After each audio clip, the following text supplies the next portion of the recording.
Hello everyone, this is Thalamic Rom, and we're back in Vintage Story to continue our vanilla playthrough.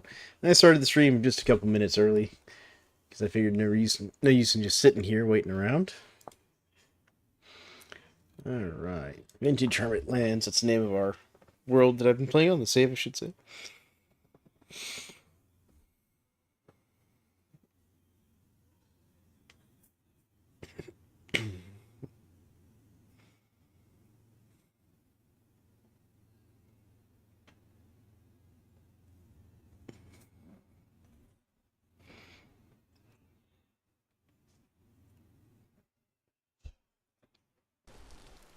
Alright. See where we left ourselves off. Midnight in the game. Some lime. Is it done? Oh man, my computer turned off. Your computer didn't turn off, just your screen, bud. Oh, okay, I think I can wait for it now. Wait, since it's past. Go ahead and sleep through the night here. My kid's excited because he convinced me to let him have Minecraft Legends. So, I'm gonna let him play that while I play Vintage Story. Alright. Definitely need something about food for my character real quick. Let's see here. Guess we'll have some porridge.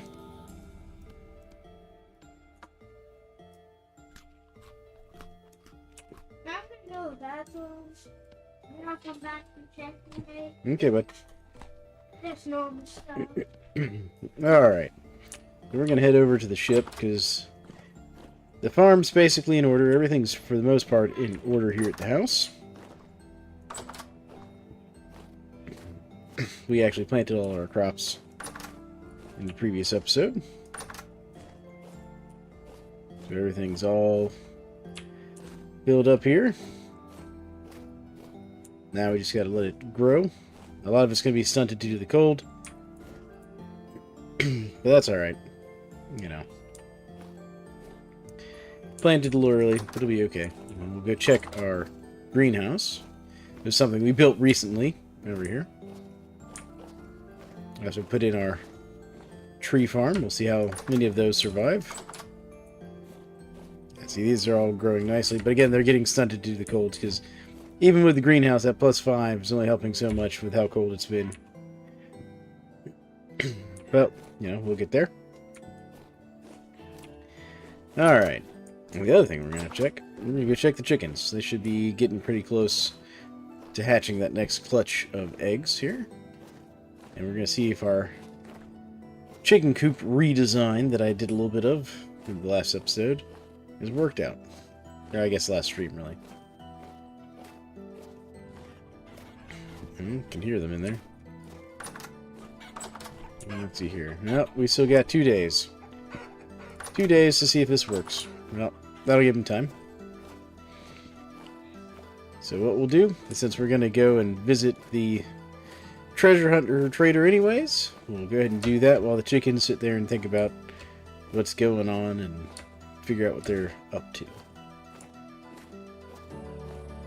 We're just heading over here to our boat, because our goal right now is to basically sail all the way around down this way to the treasure hunter merchant down here. So, actually, yeah, no, I've already pinned him. Cool. So I don't have to pin that. But we're going to sail over there and go turn in the head from the mobilized Eliodon boss from the archives to get the next step of the quest line for the story.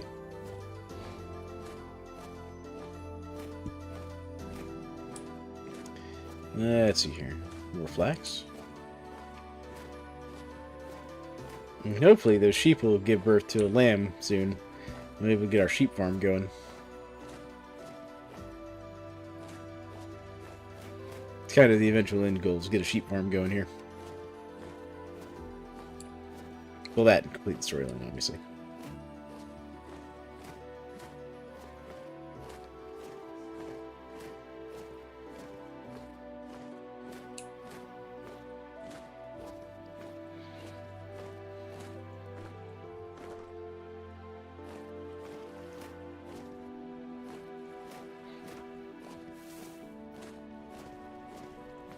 Actually, you know what we forgot? I completely forgot to bring my character's money with him. Not gonna do us any good without my character's money here. Because that's the goal.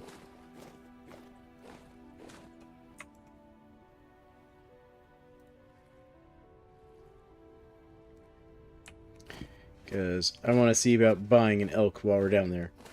And let's see if I've got the stuff to sell the treasure hunter merchant. I don't know that I have enough money for the elk. We're going to find out.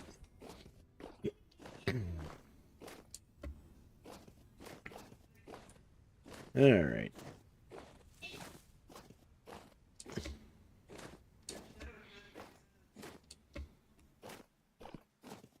What's the other merchant that's over there? We got the treasure hunter, and then what's this one? Trader? Commodities. Where's our survival merchant?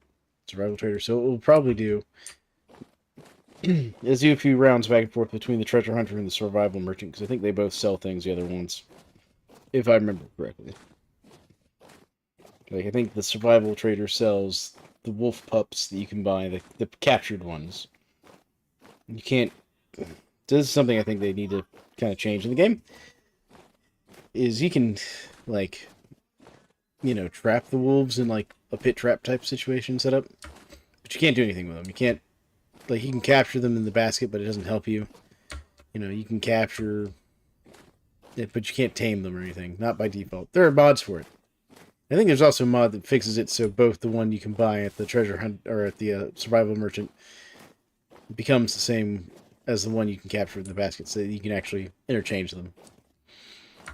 There's also mods that make it so you can tame them, which is something that I think should be added base game.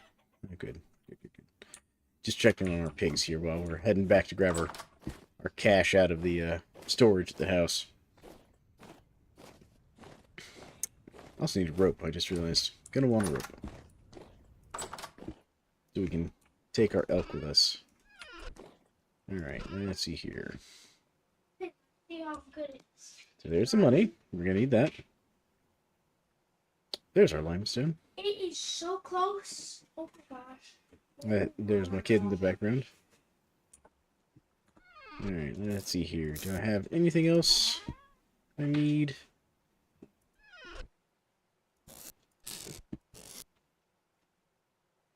You know, we'll take this miner's belt. Maybe one of them will buy it. Oh, there's some bone meal that we need to stack up. There we go. Put that there. Keep that all together. And we're going to take one piece of fencing with us. Because I can't remember if you have to have a piece of fencing on the boat or not to tie the elk to if we buy the elk. We're going to find out. And there's the rope. Because I know we will need the rope.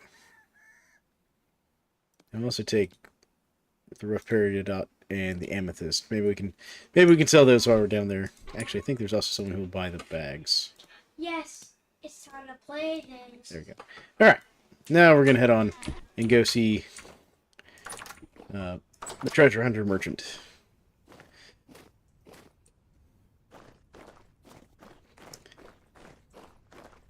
At some point, I'm going to finish this road to my dock area. But welcome. I see you have a couple viewers out there.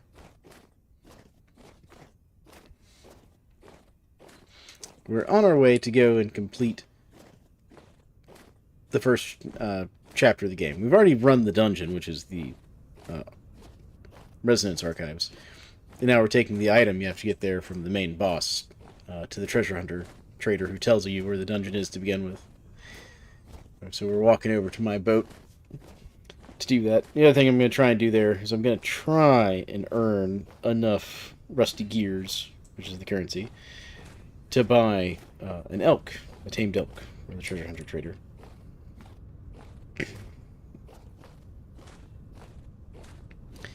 Because if we can get the tamed elk, that'll give us a mount we can ride around.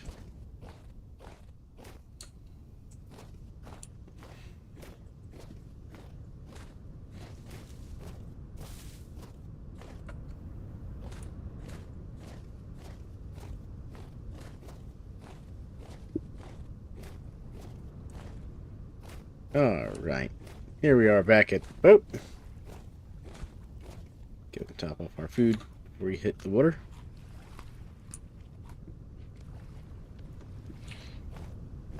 Alright. I'm also going to have to make some adjustments to my layout on my boat here, I know. Like these I'm going to need to do something with. Let's see here. I move all of... Oh, come on. That and that one. I'm going to move all of this into this box, because I think I need 2 empty slots for the elk. I never finished offloading my stuff from when I went to the archives. The real problem. Okay, so control detach. Is that one got anything in? Yep. Alright. Put that in there. Put this stuff in this one. Cool thing is I already have an elk medallion for my elk. Be nice. Alright, there we go. And then these 2 chests can go in this guy. And that's the item we need right there, so we're good. Put that in our inventory. Alright. And away we go. Let me get this, my character quits covering our eyes here.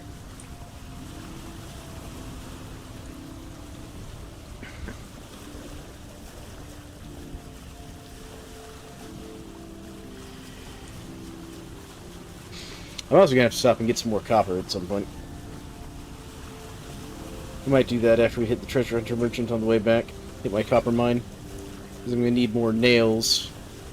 And I like to make my nails out of copper.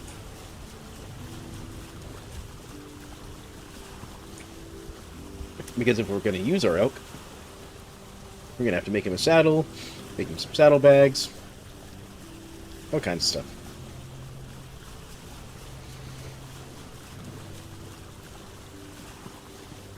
And for those wondering, I'm wearing the bear armor set. It's a new armor set that they've added to the game recently. I'm going to have to turn farther to the right here. Go around this next landmass. Too far. So aim right about there. How's that? Yeah, that'll be about right.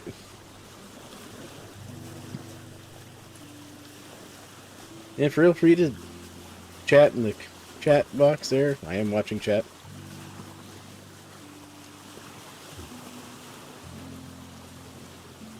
Yeah, I'm surrounded by, like, building materials and furniture traders. See, that's a local goods trader. Do have a luxury goods trader up there. But I had to do a whole lot of traveling to find this treasure hunter trader the first time. But he'll tell us where the next location is. And then from there, I think we find a map to the next location after that.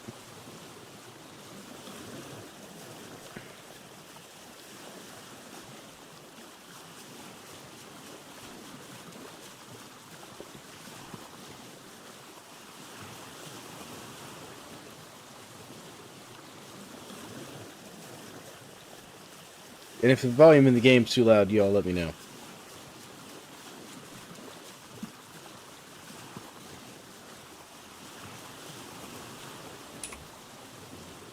Yeah, that's that building materials merchant.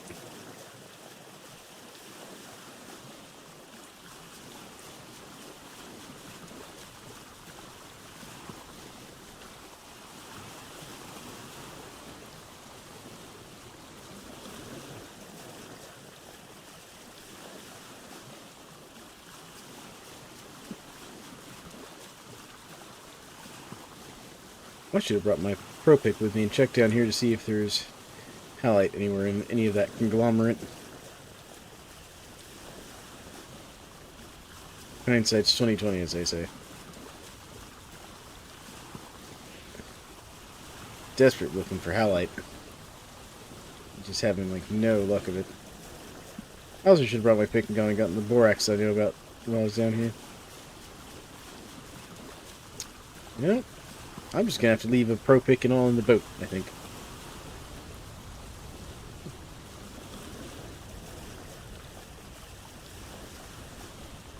Got some more brown coal over there I could go get.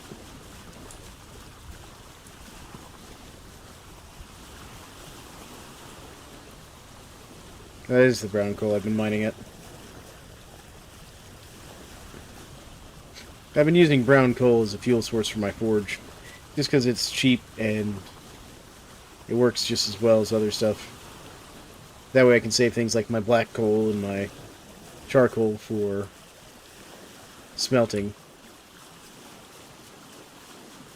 Okay, so once I get around this kind of next big mass here,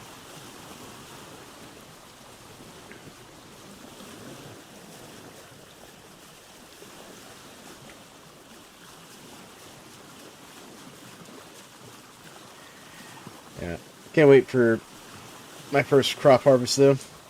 I got a bunch of flax planted, and I'm going to be making improvements to my windmill. I'm very excited about this.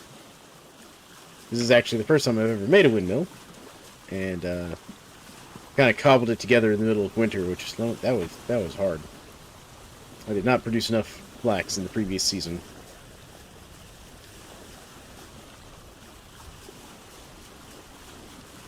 Because I used most of my flax to make the sailboat. Oh, got a deer over there. Couple deer.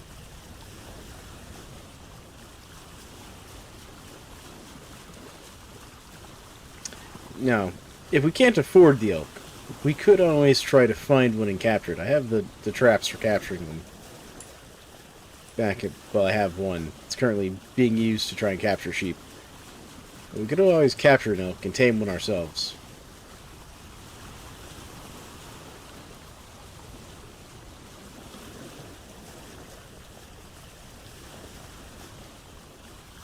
Which I think is a nice change that they've added that mechanic.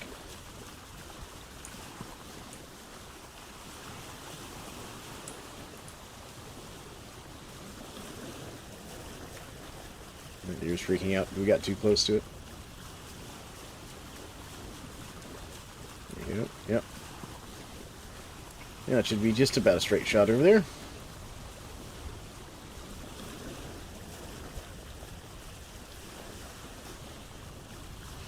I'm kind of hoping that for multiplayer purposes, they might add like a larger class of ship.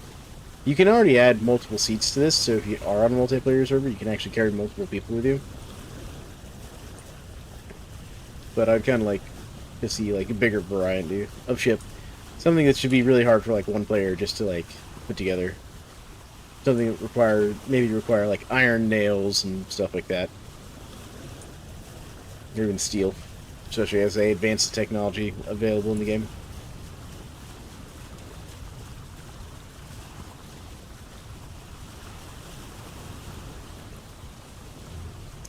Yeah. Well, I've got this area revealed from sailing around it. I haven't actually explored it all that much down here.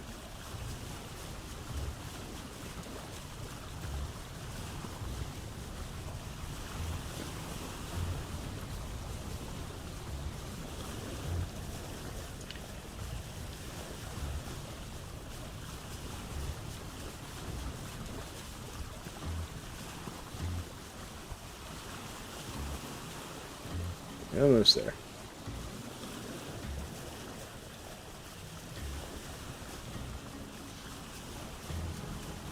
Crap, there's some blue clay over there.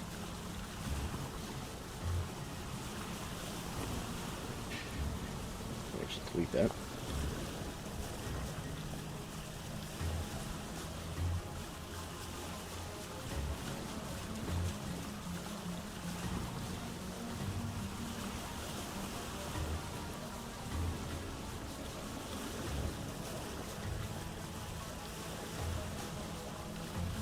How's everybody doing today? Y'all doing good out there?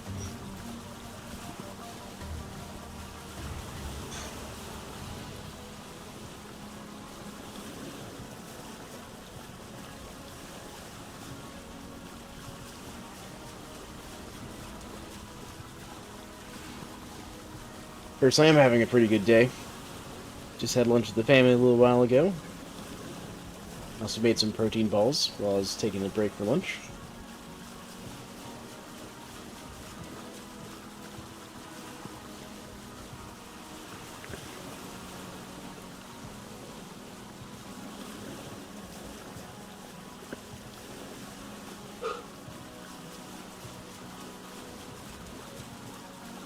So many building materials traders on this map for some reason. There's tons of them. Oh, we see a small landmass there. Got distracted and nearly ran into that little island.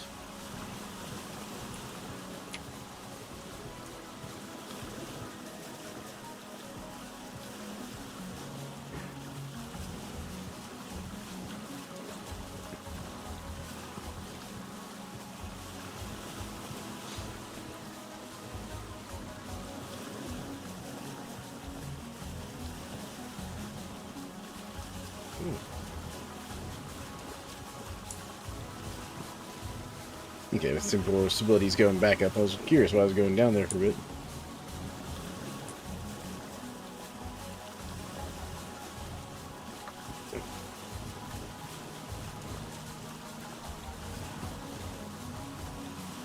There we go.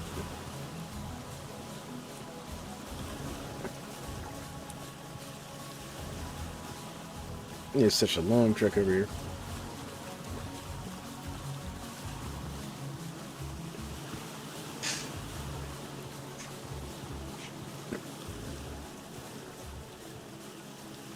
Alright.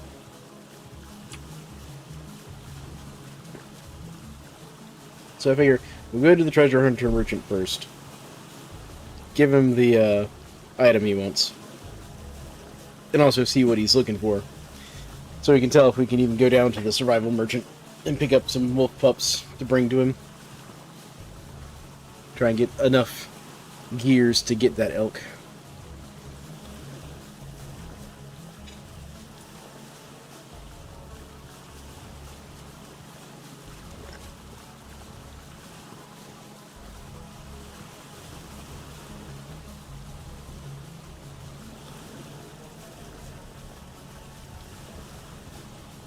This is a heavy rainfall area.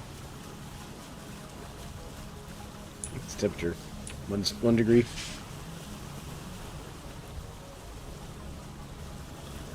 Alright, we're almost to the treasure hunter trader here.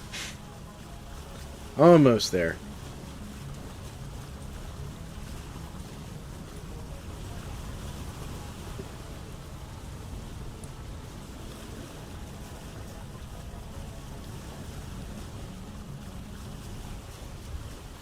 That's going to be what?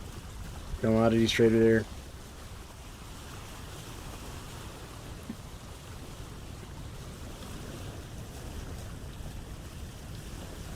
Alright. Because they're on the same landmass. They're just a little bit apart.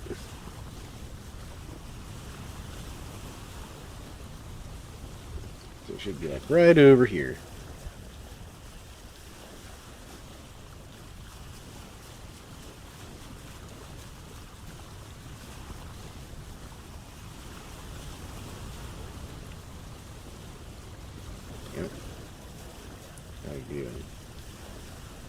So close. Almost there. Alright. This is another area I haven't explored a whole lot.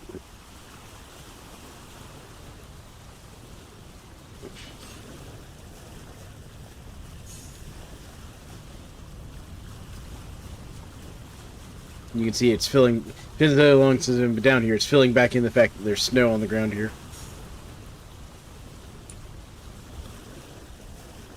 The last time I was down here, it was like end of summer, beginning of fall before I headed up there to the archives.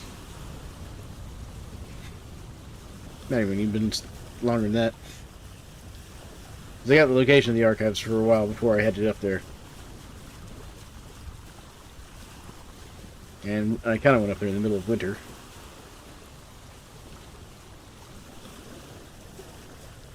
Alright. We're going to pull it up to shore here. Go down to half speed. There we go. Turn the sails off. And out. Nice. There we go. I look forward to when they make it so you actually have to like drop anchor and stuff to keep your boat from like drifting off. Alright. Just a short little walk over here. And we'll be at the treasure hunter trader. Why do you need the treasure hunter trader? Already been to the archive. Because he wanted an item from the archives there, son. Because he wanted an item from the archives. What did he want? He wants the head of the Eliodon. The Eliodon Lucitory vessel. The boss? Yeah, you want not the head. You wanted a part from it, basically. Alright, let's see. Got anything to trade? He is willing to buy flax bread. Didn't bring you that. Rye bread, spelt bread, and rice bread. So I could have brought a whole bunch of bread. Poncho. Bismuth bronze falks. Tin bronze falks. Well, I don't think he's going to buy mine. Candles. Wow. I left all my candles back at base. Leather backpacks. I do have some ore blasting bombs, though. Now, is he buying 6 for 2 gears? I think he's buying 6 for 2 gears. That's not worth it to me. Tin bronze. Normally, he also buys things like other stuff. Alright, well. He's not buying any of the stuff I brought with me, sadly. He's got the Blackguard helmet, though.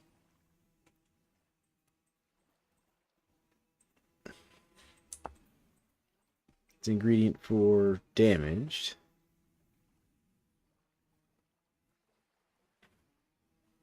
Let's see here. It's a flat damage reduction of 0.25. Protection of 40% tier 1. So if you upgrade it, it becomes... Okay, so we just need iron chain.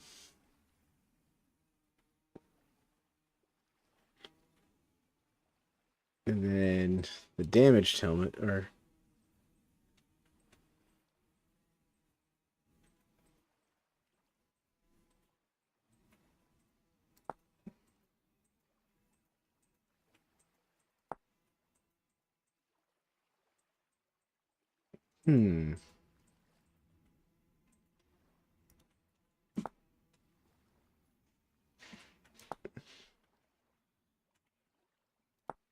Okay, so the Blackguard helmet itself is made with an iron plate and the damaged helmet. Okay. Walking speed minus 12%. High damage resistance. Yeah, see, this might be worth buying. How much does he want? 30 gears. Ooh, that's expensive. Anyways, well, let's quit messing around with that. And let's see here. I went to that ruin you mentioned. Oh, tell me about it. The structure was a massive device in a library. I heard a voice there who bid me seek him out. He had a list of names. What were they? Nadia. Perhaps a person. Never heard of them. Spoils. Never heard of it. I've only heard tell of it. Seems like an awful place. Perhaps another option? I think it's the Cardinals. The gathering place, I think. No idea where it is, though. Quiet. What a particular name. Don't know anything about it. But the place he knows about, and I know this, is the Lazarette. Ah, this one I know. Strange place full of stone and monsters. Let me see here. This will show you the way. Thank you. Anything else you can tell me about it? Only that it's quite a distance. Best be prepared for a long journey. Perhaps I can help you with that. I have an elk I could part with. Be a loyal companion. Part with him for 100 years. How much would it cost if I give you this treasure I found? Well, that's a very intriguing find.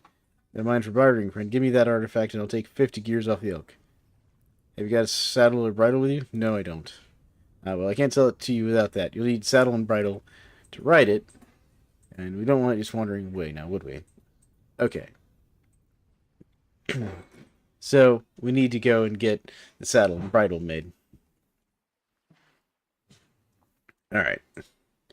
Well, he didn't have anything that we wanted to trade. So, we'll come back here.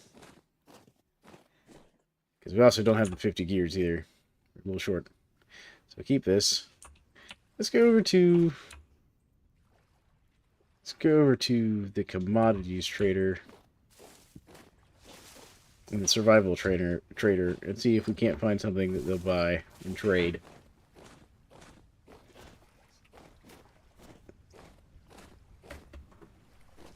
Because if we can get the 50 gears, I have all the leather. I just need the nails to get the saddle and all made. So let's head over to the commodities trader first, and we'll head down to the survival trader and see what they've got. Then we can do some trading to get the 50 gears we need.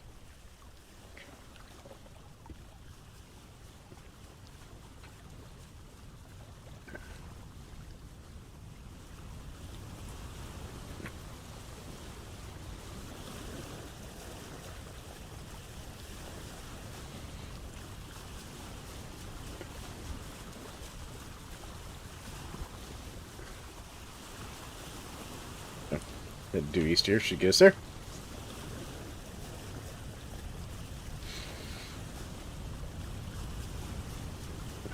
No, he actually gave us an item. Oh, directions for the lazarette. Okay, so we need to use that to add it to our map here.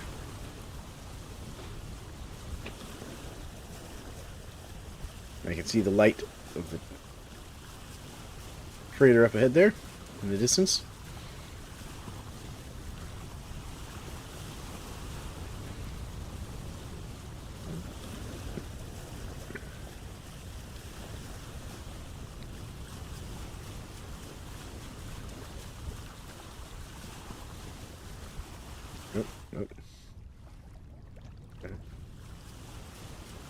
Got distracted and ran into the land there. There we go. Alright. Let's back in here a little bit.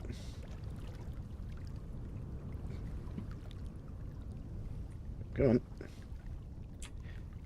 Put it back in. Close enough. There we go. Alright. Let's see what this trader's got for sale. And stuff. Because this is a commodities trader.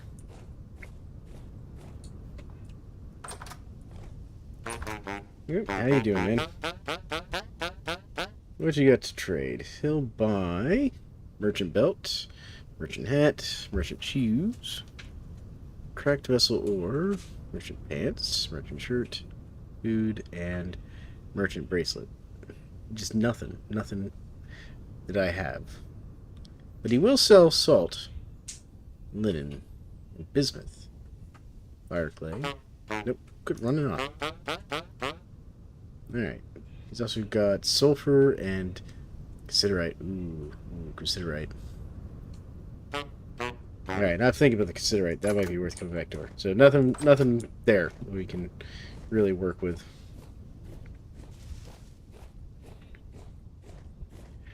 Oh, yeah, while we're here, let's do this. Okay, so we've added that to our map. Where was it?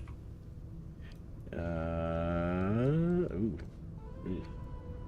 That is far away.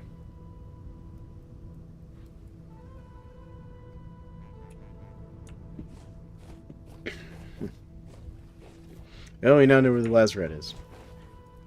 Now, the lazarette does not have a boss that I remember. Alright.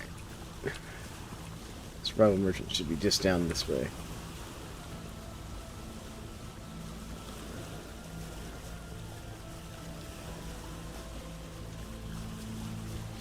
One of these guys is going to sell something we can deal with.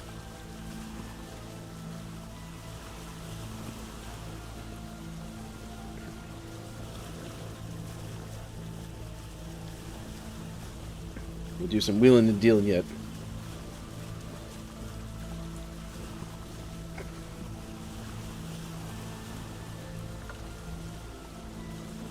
Listen here.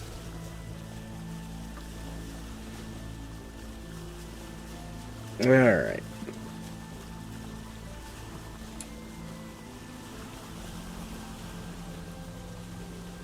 And so for those just joining, we just went to the treasure hunter merchant and learned about the location of the lazarette. What's And the lazarette? no, the lazarette? That's another story point that you have to go to, son. Oh, are you going to go there? Yes, eventually. Not right this second. Right now I'm trying to see if I can get the 50 gears to get the elk Because Oh, what's the elk? the elk's an animal you can ride, bud. Oh, why is it very important? Because it travels faster over land than you do.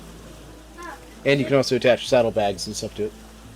oh, so you can like ride it? Yep, and it'll carry extra stuff too.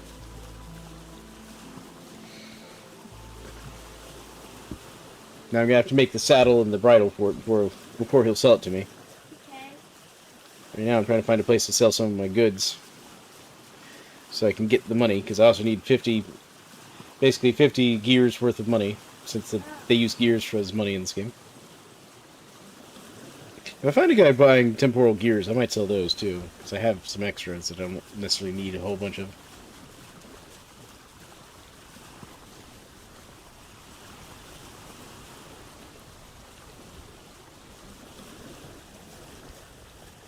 Alright, almost there. Now, remember, this guy's got like a whole bunch of pigs and stuff on his island. Pigs. Yeah.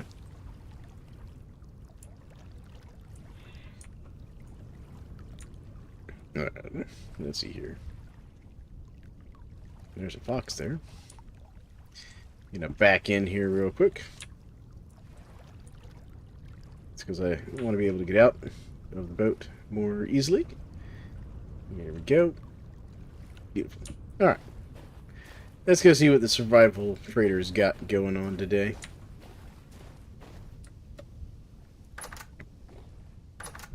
Alright, what you got today, bud? Alright. He's selling leather bracers, bronze amulet, gloves. He's got a 10 bronze pick. He'll sell it for 11. He's got 3 of them. He's also got the 10 bronze falcons, which he's got for 9 years. I didn't take note of what the guy was buying them for, so we will buy these. He's also got a recurve. Oh man, I think we found some trades we can work with. Oh, he'll also buy leather. I should have brought some leather with me. Hindsight. Alright, so let's see here. We'll buy that. And that.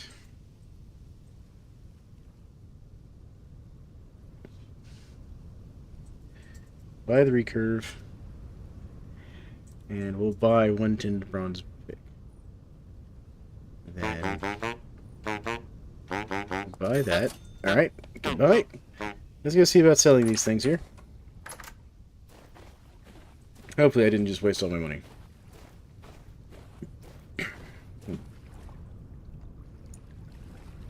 Alright.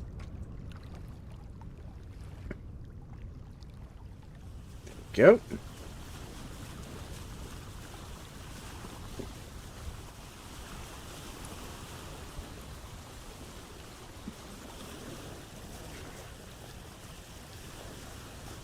What we'll do is we'll head back to the treasure hunter merchant and sell these items we just bought.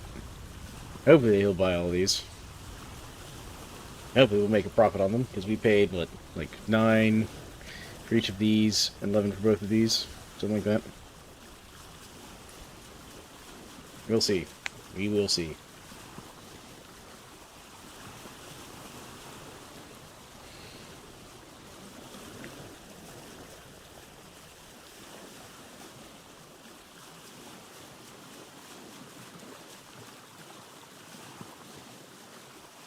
Just some sort of red tree over there.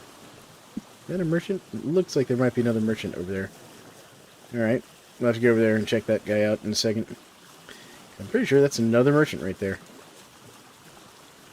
So the merchants kind of stand out on the maps. They kind of look like these little, like, slightly off brown patterns here. So, it's one thing to keep your eye out when you're traveling around, look at the maps.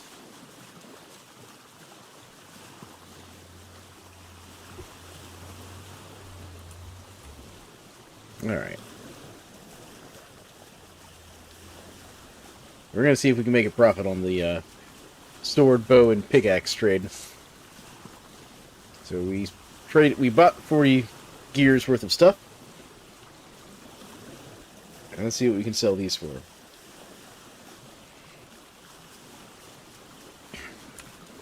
That'll be close. Yep, we're getting close.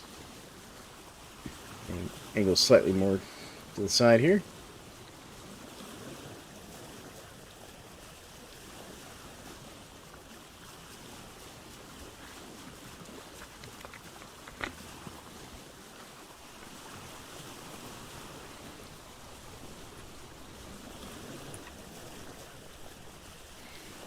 And I'm also kind of shocked this treasure hunter merchant doesn't have, like, a lamp or anything outside of his house. I might have to build one and put one out there myself, just so I can see him in the evenings. Especially since I'm ending up sailing at night right now.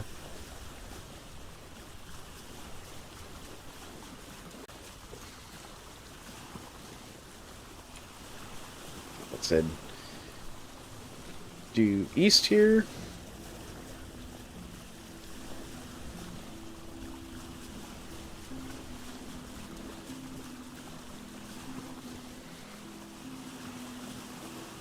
Alright.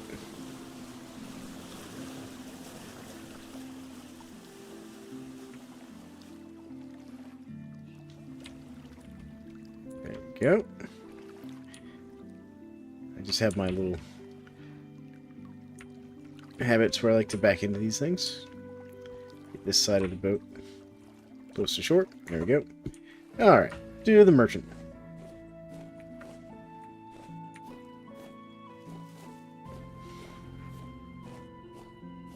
Let's see what we get here. Medium fertility soil as well.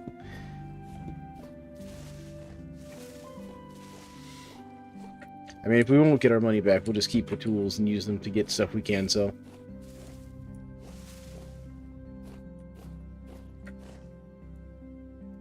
Alright.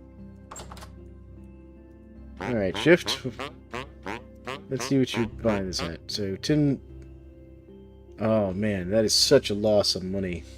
Because we paid like 9 apiece and he's only buying them for 1. What about the pick? Or for 4?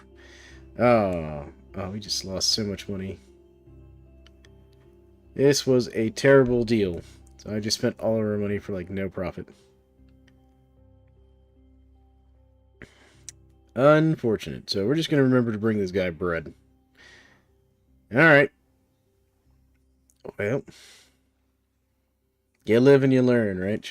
Right, chat? Well, at least I have some extra weapons now. Yep, you have a nice day too, man. Like, well.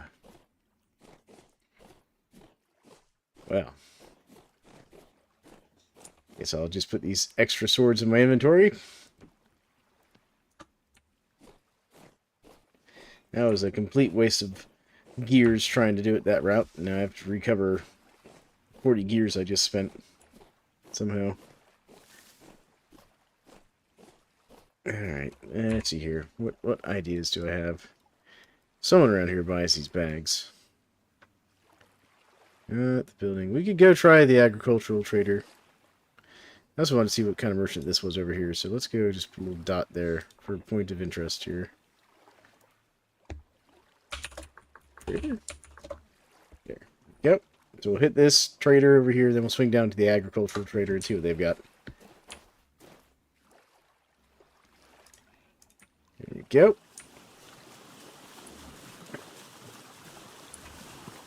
So head down like we're heading over there.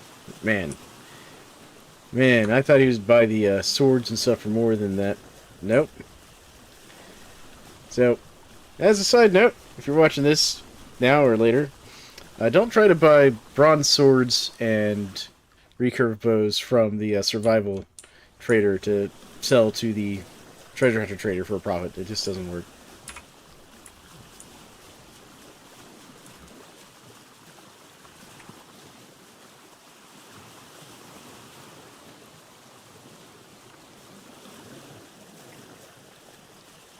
So I was hoping it's going to be like the wolf pups. You can buy wolf pups from the survival trader sometimes. The treasure hunter trader will buy them sometimes. That can be profitable.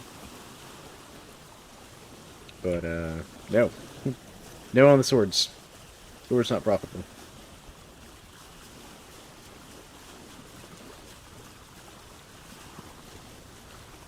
Yeah. Looks like your best profit's going to be things like bread, to the various, like the survival merchant and the treasure hunter merchant will both buy bread. So bring them breads, and the survival merchant will also buy leather. Oh, it's the next island over.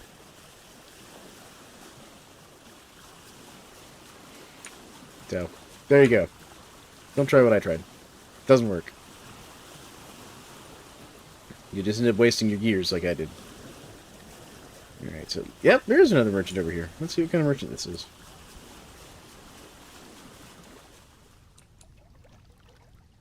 Alright, let's do my whole little swing around and back in thing here. I like to do.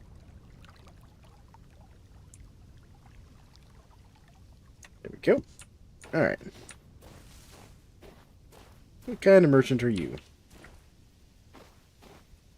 Thought I'd been to this guy before. Nope, I haven't.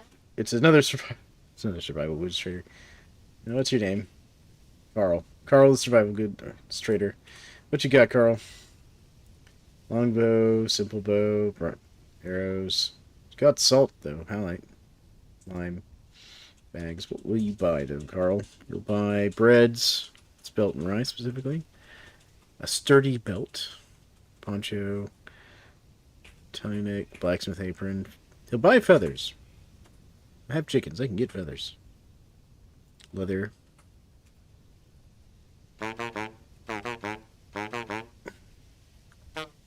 Alright. Well, let's change our icon here. So we'll delete that one. Delete. Let's do this. Survival. There we go.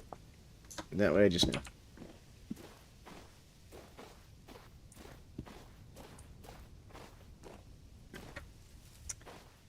Anyway, most unfortunate. I'm gonna go down to this agricultural trader real quick. And then we'll head home. Any other random traders around here?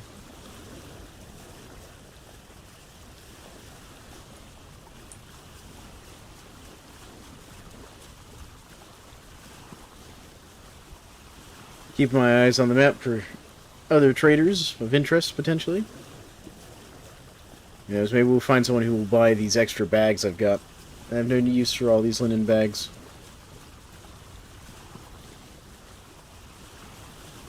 My hope is the agricultural trader will buy them. What is my hope?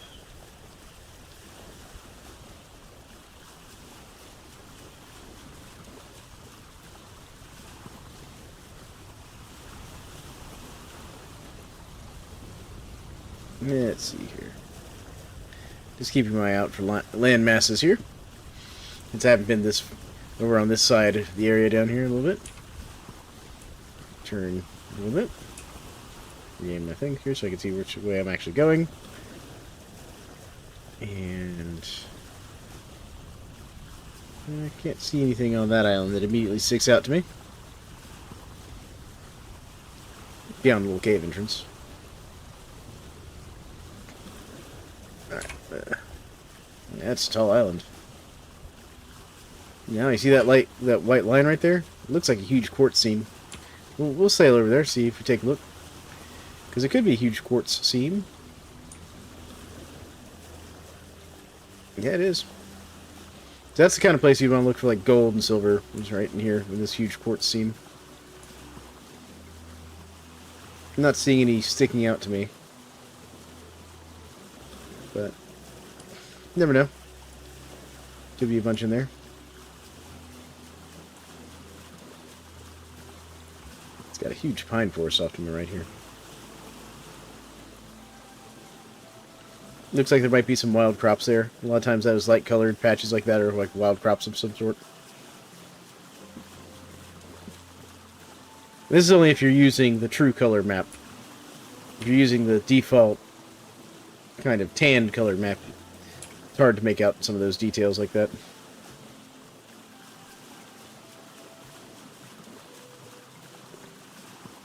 It's like that red thing's a tree with red leaves, which is probably like a maple or a crimson maple. Could also be like a redwood or something else. You can see it change color. I haven't been down here since the summer. That's why it's all changing to this kind of brownish color. To reflect the current season.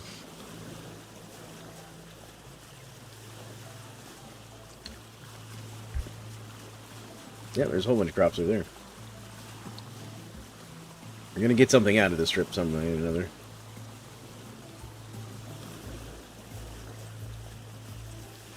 And there's our agricultural merchant over there. We've got a tree of some sort over there.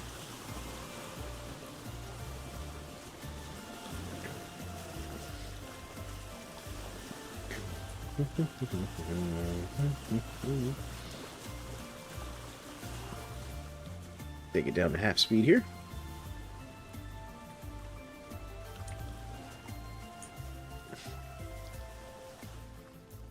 There we go. Hop out. Let me grab these turnips on here.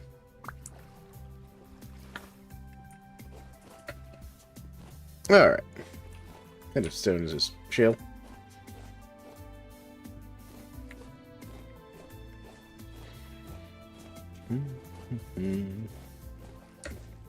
Oh, he's sitting on top of red clay deposit. That's kind of hilarious. It means you'll never mine that red clay, basically. Oh, we got spelt here. I got enough room for the spelt. There you go. Take all that with me. Cool. Now let's see if he's got anything he'll buy from us. I'm sorry if y'all can hear the plane flying overhead. What you got, Hector? Okay. He's got parsnip seeds, which we don't need. Pine. He does have a redwood seed. Be cool if we were trying to grow redwood. He also's got some cheddar. Nice. Blueberries. Compost. He'll sell flax bread. But he's not buying any of the stuff we've got. Which I didn't expect he would. Oh, well. Well, this has been a very unfortunate trip. So. Alright, I gotta figure out some way to get my money back in the game. Which I think is gonna be a lot of bread making. Alright. Let's go drop some stuff off the ship. I'm gonna grab some of the wild crops around here just to make this trip worth my time.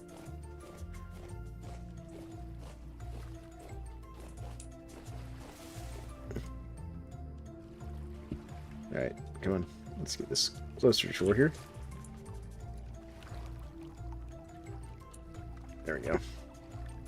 That way I can actually get into my chests. That one's full. That one's mostly full. We'll throw our crop seeds in here. Go. Alright. What about this guy? We can throw some of these extra bags in here we don't need. I'm looking for a place to sell them. You're full. You're not full. We'll throw some of the extra stuff in there. There we go. Those in here. Put the extra sword in here. The extra bow in here. You know, I'll keep the pickaxe just in case I decide to do some mining while we're out and about.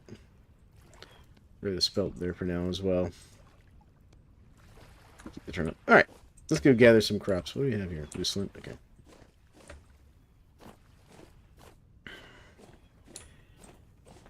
Oh, goodness.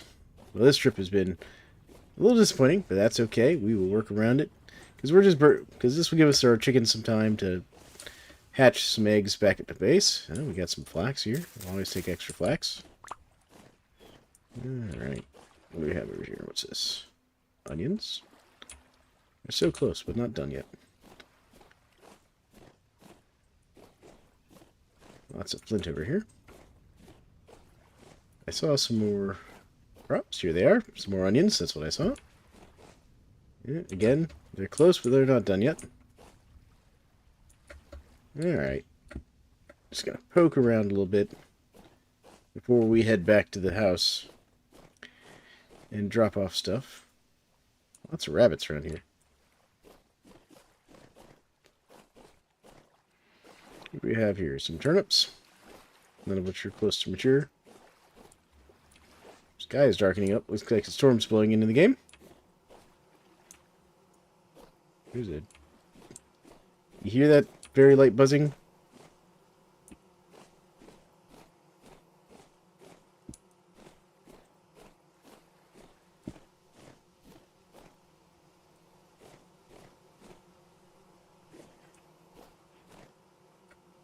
You can hear it, just barely. In one of these two trees, there's a bee's nest somewhere. Not sure where it is in there. I don't need the bees, otherwise I would spend more time looking for them. But I don't need them, because I have a beehive at home. Shale rock. We got some quartz here. What kind of stuff can you find in shale? Oh, you can find halite in shale. Interesting.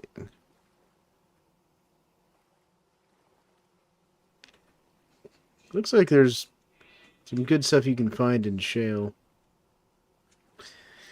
There's a shale biome not too far from my house that I might have to do some exploring in. Oh, hello. We found a ruin. Alright. You're just in the way, Mr. Metal Barrel. We have over there, we have some dark brown bowls. We have a cooking pot, pottery vessel, ruined bucket, an aged closed crate. Another one. Oh, we have some stuff in this storage vessel. What do we have? We have some dried grass, which we'll take. A ruined lantern. Flasks of brown coal. Take the brown coal. Let's see here. There's nothing in that. Nothing in that. Got some aged firewood. Not a whole lot in here. Some pots and stuff. Some empty tool racks. If we had glue, we could fix some of this up and take it with us. Alright. See if I can get out of here. Come on. Come on. There it goes. Alright. It was something. It wasn't what we were looking for, but it was something. I'm kind of curious about what's down there, but I don't have any ladders with me.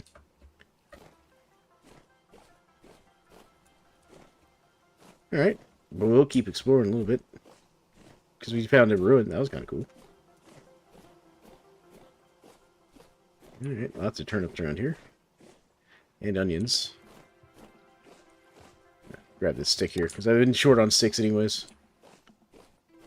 Alright. Got some mushrooms down here. Is that what I'm seeing? Yep, that's foxes. There are also mushrooms on the trees. Let's see what kind of mushrooms we got, folks. Oh, we found some rye, too. Oh, that's a bear. That is a bear. Following me? Oh. Found the bee tree. What's this one? Yeah, that bear is looking at us.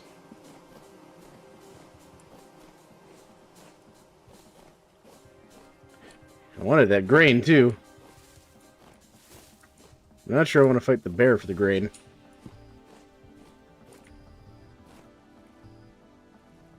Several days before ready to mate. So these pigs just grew up. Okay. There's the bear. Try and circle around here. There he is. Yeah, he's sitting right there next to those crops. Unfortunate. I wanted those crops.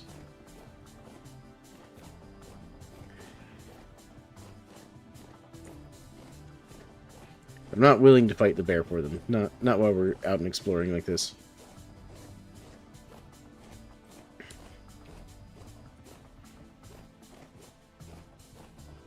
Lots of foxes around here.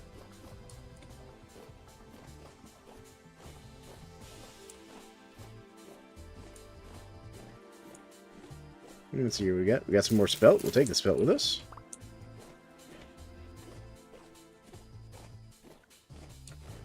It's another bear? Good lord. Two bears, like, right next to each other.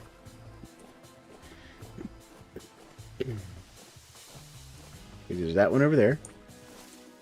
And then there's one over there. Alright, I'm gonna have to get rid of one of these bears, I think.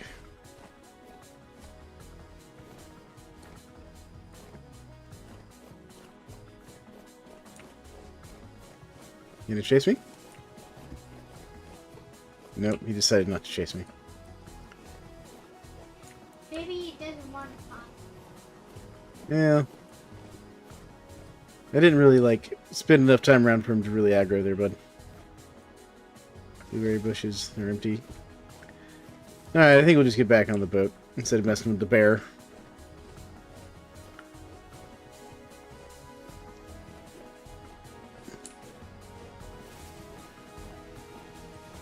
Alright.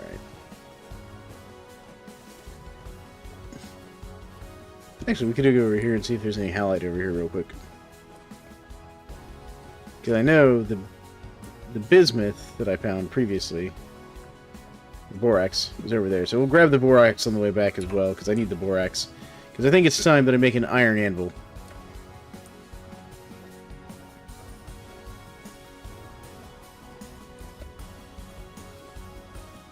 I definitely think it's time for an iron anvil. And since I made the mistake of wasting my money on a tin bronze pickaxe to try and sell to someone else, you know, I might as well use it and get something for it.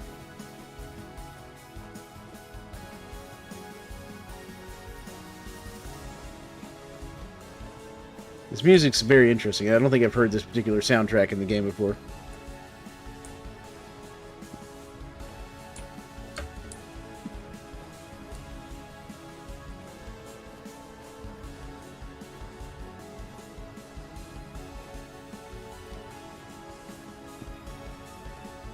Alright, yeah, we got some rye. We'll take the rye with us. Let's see here, let's clear up some inventory space here on my hotbar. Grab up sticks with.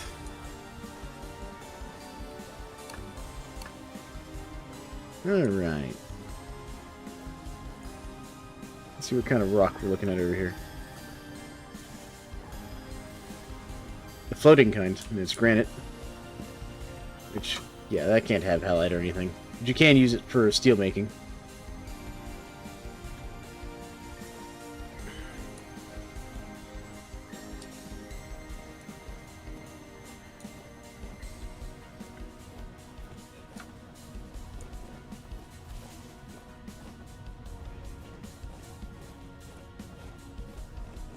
I'm just seeing if we see anything sticking out to us on the rock layer here. Sometimes it's good to just look at the rock surfaces, because you never know, you might just find a vein of something sticking out of interest. There's some kind of tree over here we're going to go look at, too. This flax is... Here we go. There's some that's mature. We'll stop for mature flax. What do we have here? Quartz. So we're sitting on top of a quartz layer. Real close to the surface, too. Big one. What kind of tree is this? Come on. Pink apple. Not super worried about that pink apple tree being that high up there. But there's a closer one right here, which I'm going to guess is also pink apple. Yep, pink apple. This one will produce fruit. That's what that vernalized means. It's had enough cold weather to produce fruit, so we can actually mark this one, just for fun.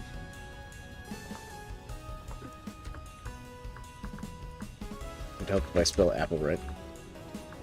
There we go. Alright.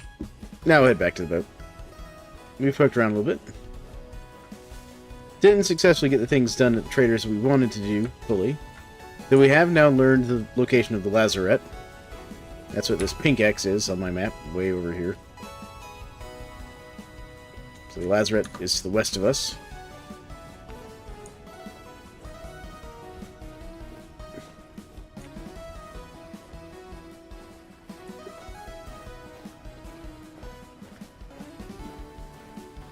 Let's head back.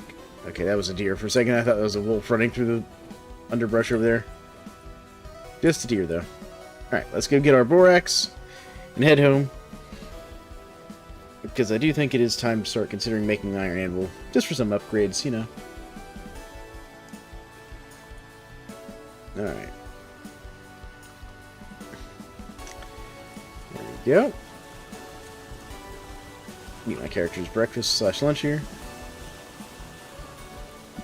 There's our last serving of food that we brought with us.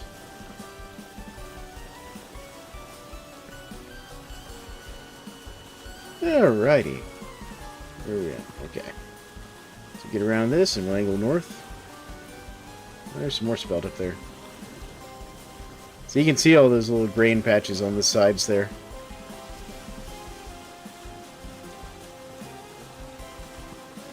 This is a good fertile area down here. Lots of crops and things that you can harvest.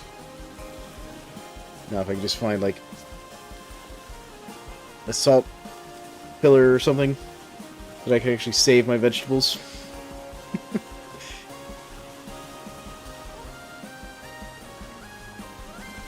I'm gonna have to turn that music down. How's the sound quality out there for you all in chat? Does it sound good? Is the music too loud or anything?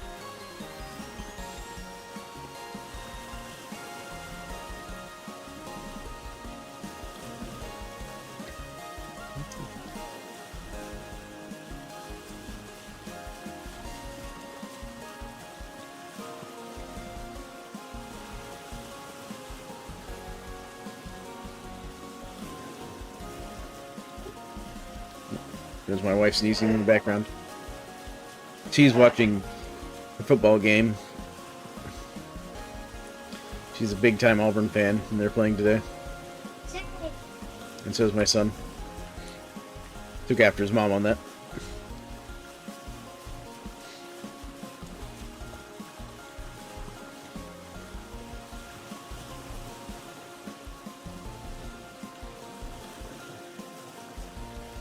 I do kind of enjoy the sailing in this game. Pretty chill, fairly relaxing.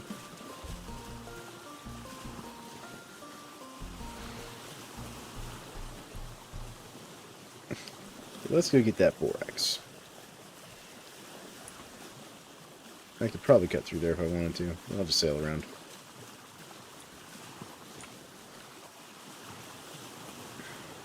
Sail past our friend, the survival trader.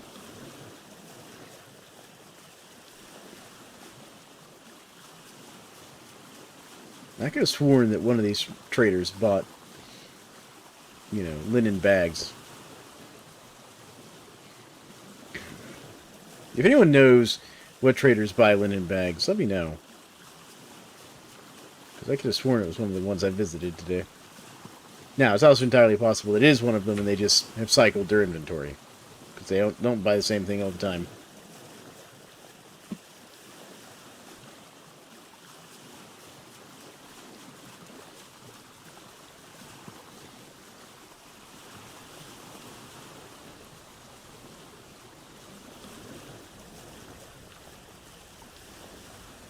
Another quartz vein up there.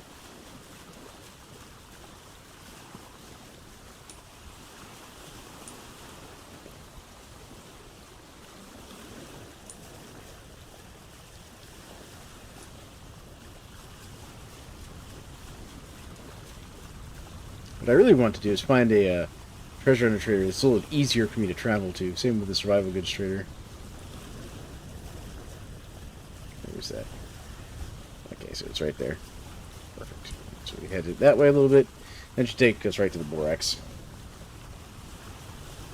Good. Get my pick out.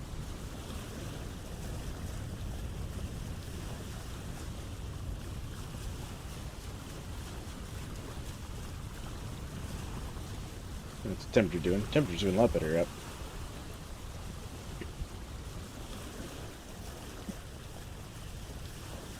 That's my wear and tear on my clothes. Terrible. You have to repair like all of this stuff. Once the linen starts coming in and my plaque starts growing up.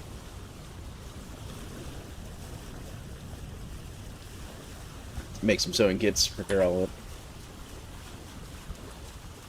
it. Turn a little bit.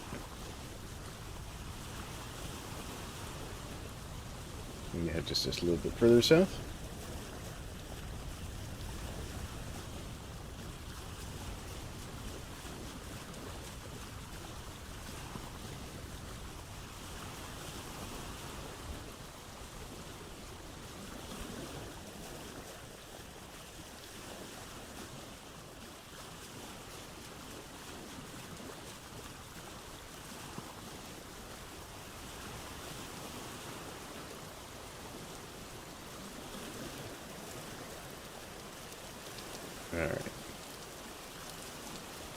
getting close.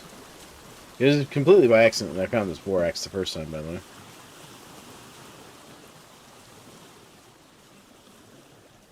Here we go. So it should be right there. There it is.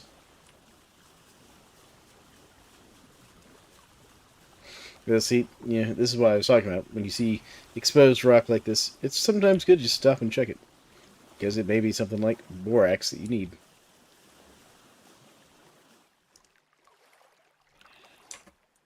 Okay, yeah, come over here and check these carrots. See how they're doing. They're not ready. That's okay. What kind of plant is this? I don't care about... Huh. Feather midfoil. I hope they add a use for these water plants that we keep seeing. Because they're pretty neat. Let's see here. Yeah, this is conglomerate, so... This stuff is going to be unpleasant to mine.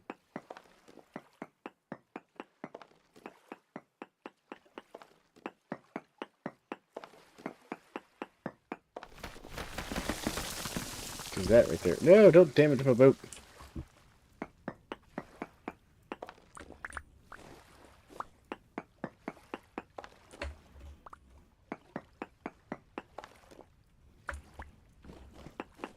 Let's see here. Let me grab...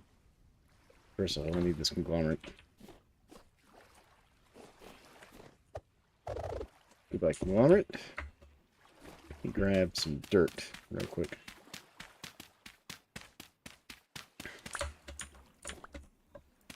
And do something semi-smart.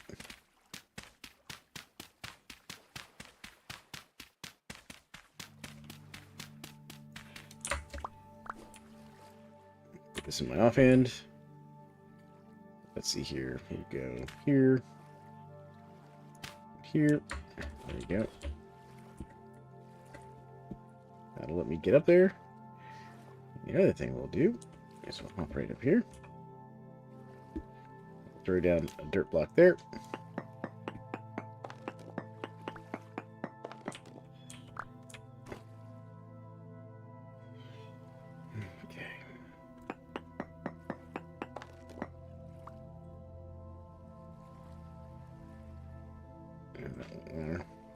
So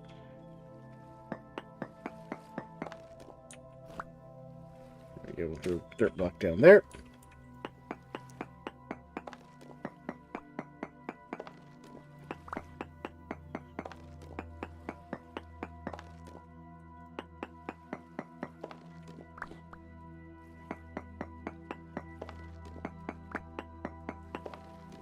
There we go. All right, I think that's all all the borax that was here. Well, we got 13 pieces. Is that all the borax?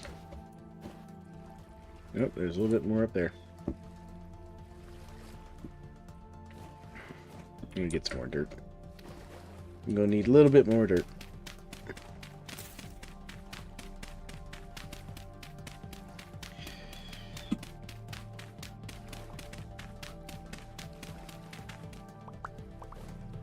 Yep.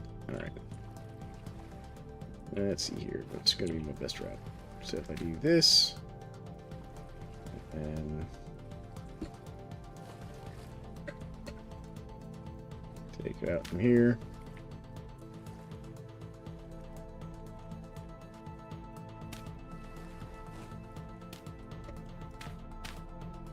That'll work. Alright. There we go. Okay, so the theme does continue. So what I'm going to do real quick, we're just going to mine it like this. Here we go.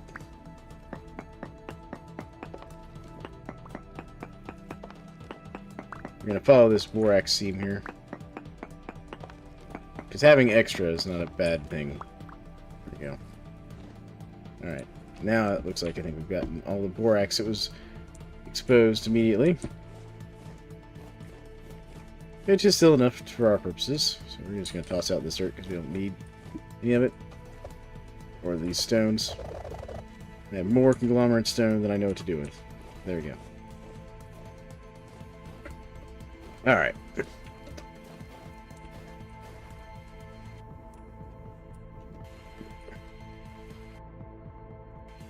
we go. Just turn around here. And head back.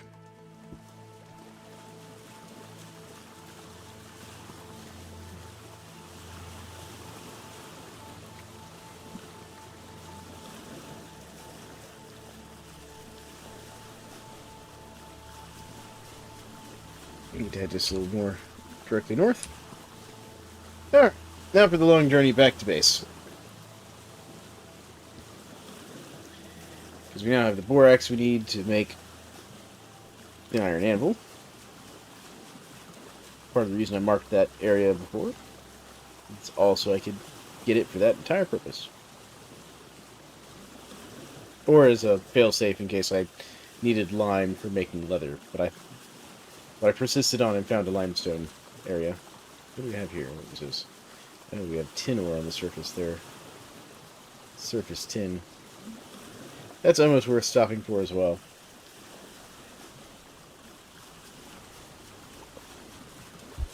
But I'm not going to. Not on this trip. Maybe in the future I'll come back for it. I wish I could zoom out further on this map.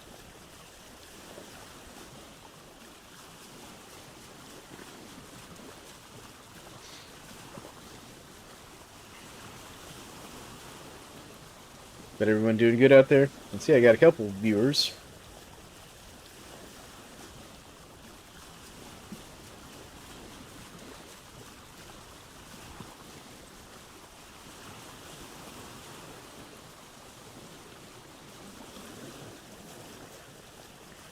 I actually did a stream earlier this morning where I streamed Project Zomboid at the request of my community. So that was interesting. Had a lot of fun with that. Tested out a few mods.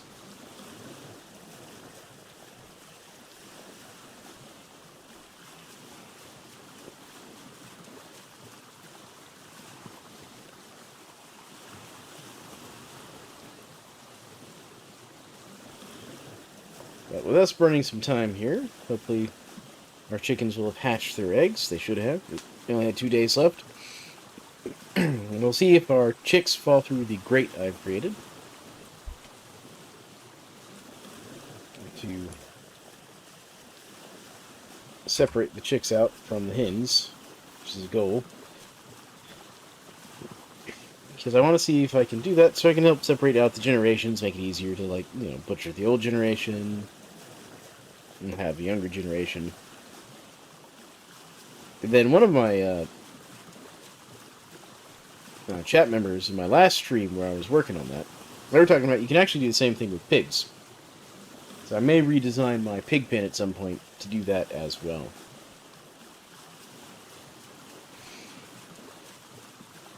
Because apparently you can do that with your pigs and make it easier to cycle these generations. Yeah, now you have to apparently carve your grate a bit differently than I did with mine. You basically have to remove the entire middle section out of a block, whereas I did little grates for my chickens. And just leave the very outer layer, because apparently the adult pigs are too big to fall through that, but the piglets will fall through that middle section. So, something to try here in the near future.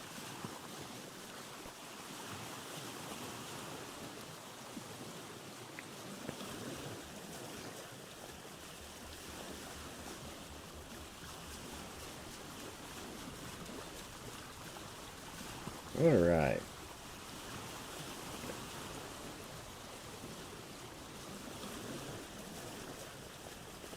Now, normally I do all this journeying around in my recorded videos. I'd edit this all out because I know it can be kind of boring. And... Hey, Dad, tomorrow do you want to stream together? Yeah, bud, we'll stream together tomorrow if you want. How's that sound to you, chat? You want to see a father and kiddo stream? Because we can do vintage story. Alright. Kiddo wants to do vintage story, which would be good. I know my community likes vintage story streams. So there we go. And also, what time do you want to do it? Like 2? No, we can do 2, but Okay. it's 2 o'clock our time. We're in Eastern Standard Time. So, about an hour ago, from where we're at right now. Is when we normally start.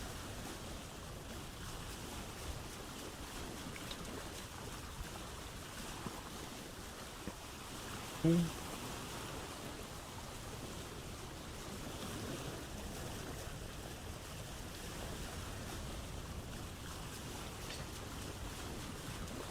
know, something that would be interesting to see them add, I don't know if they can, because I don't know if the engine would support this. It would be like wind direction affecting your travel speed. I know that could be annoying and a little tedious, especially if you're playing a game like Valheim, in case y'all are familiar with that. But it could be interesting. I wonder if they could add that mechanic. Or if they intend to. I have to look at the roadmap for the game, see if they intend to do something like that. I know they're also considering doing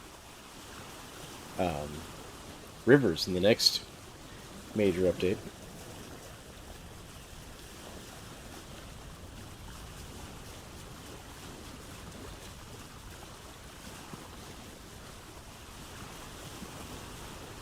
Alright, turn a little more westwardly here.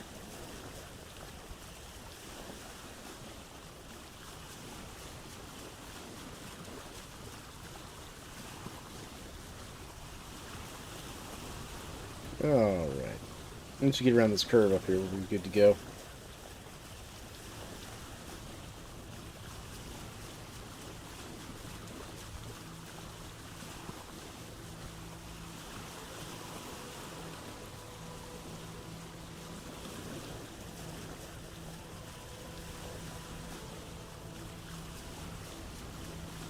I know we're sailing at night, so there's not a lot to see right now, folks.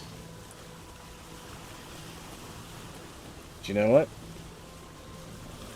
Sometimes it's gotta be done. What's our temperature looking? -8. Yeah, that's why my crops are struggling.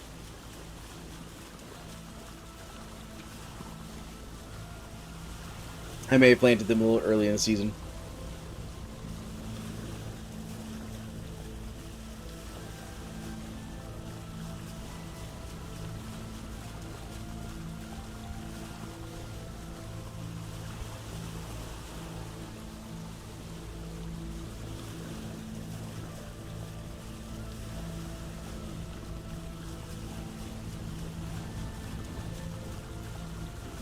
Alright. Getting close to being ready to make our northerly turn. We'll need to explore this continent over here some. This little landmass. Kind of on the way to the Lazaret anyways.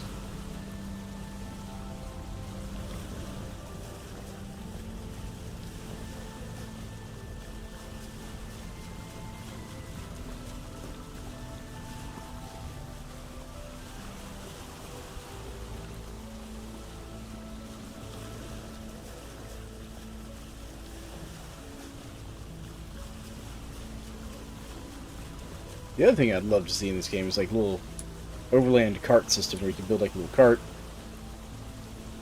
and haul stuff with it, like maybe attach it to your elk or something. I know they have saddlebags, and saddlebags are nice, don't get me wrong. But give you a way to carry more stuff or like carry a chest. I know there's some mods for it, which I haven't played with. In my next big playthrough, I'll probably add in mods of that sort and whatnot, depending on what I decide to do in my next big playthrough. Currently, I've been asked to do a Frozen World playthrough, the One Life. Well, so we'll see about doing that maybe in the next big playthrough. And welcome, I saw I had a viewer join. Hope you're having a good day. You know I'm blowing up ships in this group, but I start with the smallest and then do the biggest. Oh, are you, bud? Yeah. My kid's playing Since I'm Minecraft. in Star Wars. He's playing Minecraft with a bunch of Star Wars mods. Let's see.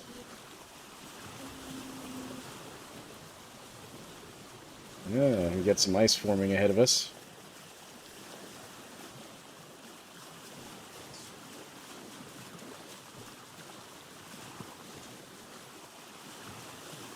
Looks like there might be some ruins over there.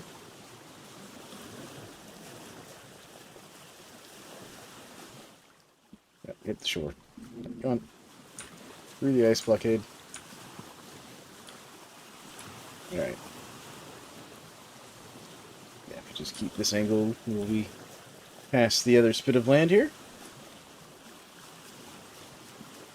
That's where we like to park up there. And for those who just joined, part of our journey is we went over to the Treasure Hunter Trader after completing the Resonance Archives to learn the location for Lazarette, which is the next story location, and that's way over there. So if we zoom out, so we're here, my base is like right here in this area, and then it's way over here, kind of a little southwest, mostly west of us. So that'll be a journey we make at some point here in the near future. Take some time, fix up my armor, take it over there. Make some more storage to finish offloading my boat, because there's going to be a ton of loot there.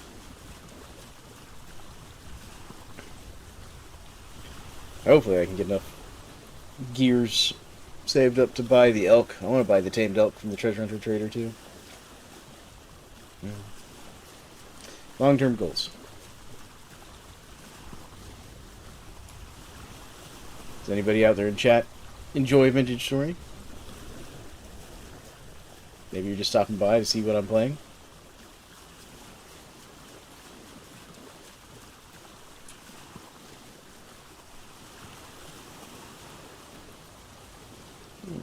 Let's see here. Uncovering some more land here that I haven't looked at before. Seeing if I see anything of interest over there while we sail by. That looks like that might be some ruins or something over there. Same with there.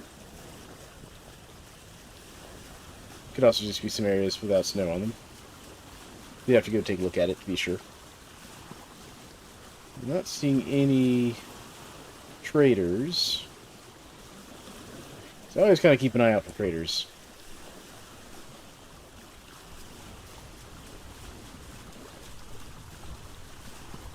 Let's see here. We have to make our turn soon. I have to get over here and explore this area more. I explored this area some, and that area is wildly temporally unstable.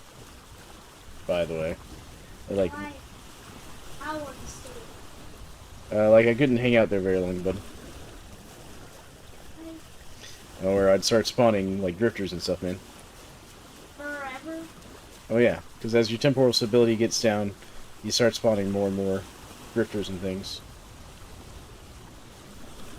Yeah, that was to visit this furniture trader over here.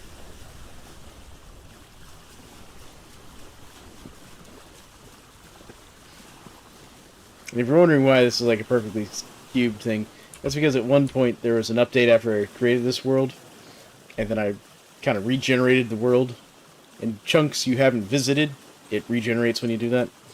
And it made this one super weird. It went from like this little spit of land to suddenly just giant, like, squared off chunk of land over here. It was very strange. That's what happens when you generate a world you've already created. Regenerate a world you've already created.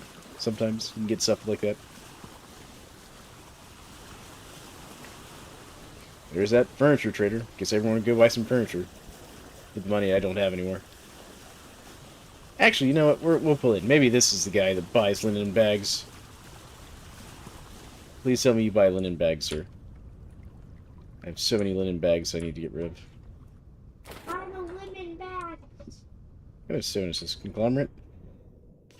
See, this is one of those areas where since it goes straight down, what you could do is you could look and see if there's any exposed salt pillars. That'll be for a different trip. I should actually check this area for salt at some point. See what the salt readings and all are over here for halite. Alright. Raw ball. Anyways, what you got here, bud? You'll buy glass, pants, nails. Yeah, nothing I need. Nothing I need. That's what I've learned. You have a good day there, Revolve.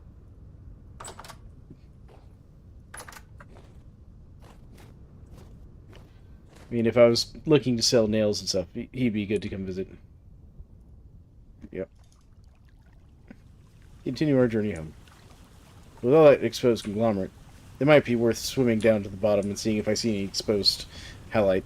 Because apparently that's one of the things one of my previous chatters was telling me, in a previous stream, is that you can sometimes, in the big, like, underwater exposed sedentary rocks like that, you can sometimes find halite nodes exposed, but...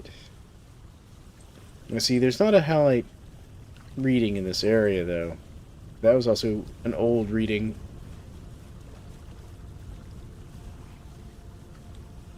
But it looks like there might be some stuff worth looking at in that direction. Yeah, so we should come over here and do some prospecting.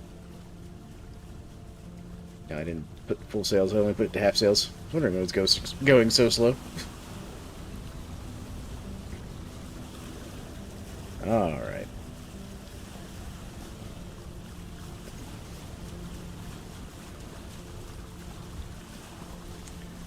There we go. We're gonna pull up over here. Next to our friend, the trader. I'd like to back in, point my ship out. There we go. And we're back up. Alright, cool. Let's see here. Let's... no. Nope. Well, I will actually take the spell with me. There we go. Alright.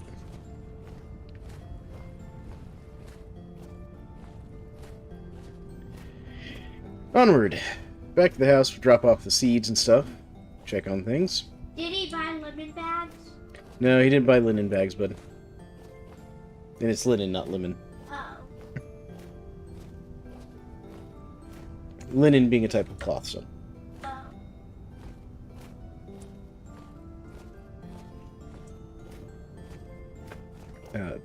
Made out of flax, specifically, in case you're wondering.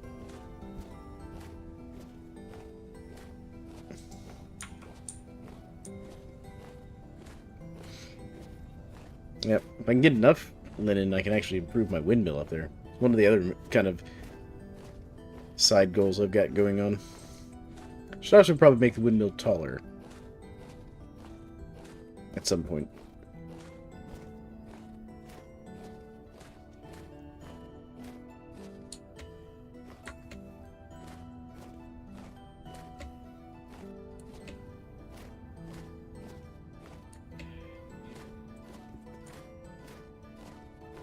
Let's go check on our chickens, because they should have hatched by now. They should be... They should have tested out our thing for us here. So we'll go do that here in a second. Once I get over there to the chicken coop. Alright, chickens. I can hear y'all in there. Nope, still needs a day. Get away from the door. Get! Nope, stop. Good lord. Chickens are trying to run for it.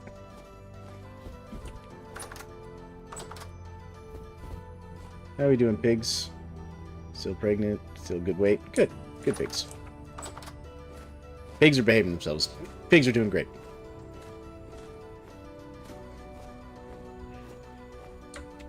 Alright, let's put away our seeds. We got some black seeds. That's K and K, so it goes there. Our rice seeds up there. And spelt seeds also go in there. Put away our food we foraged up while we were out and about. Gonna have to do some more cooking here soon. And let's see here. Grain in there. There we go. And vegetables in here. Beautiful. Alright. There we go. These are ready. Pair those. There we go. Grab these out. Put those in here. Put those in there. I'm going to need some more tannin.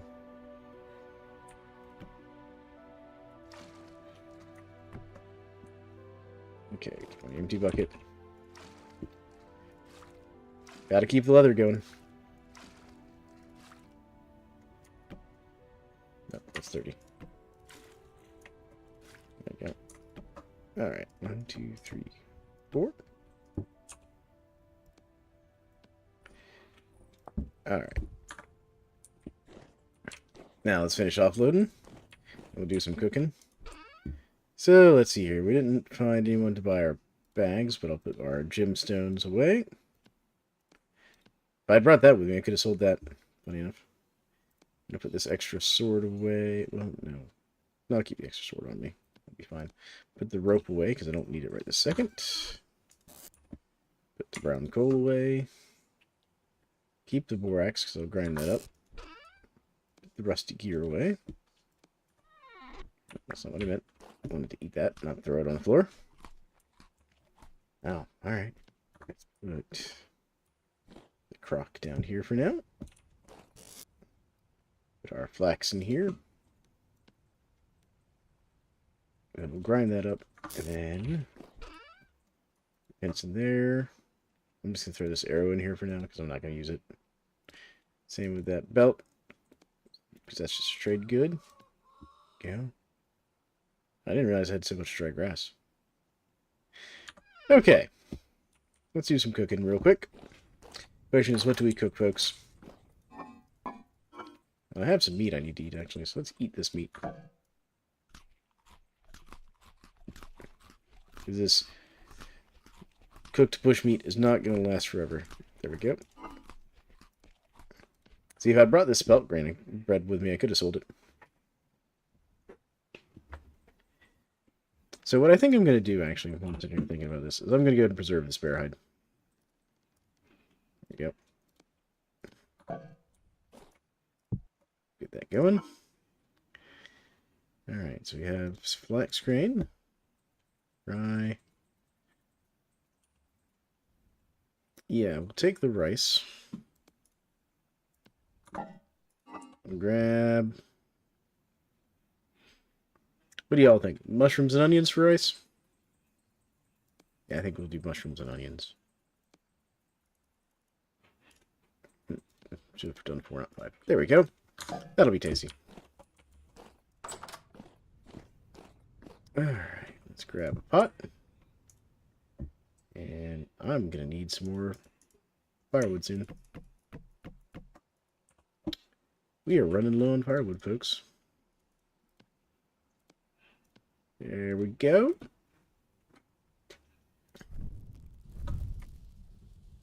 And then what I'm going to do is I'm going to take this borax up to the windmill and get it grinding here while that cooks.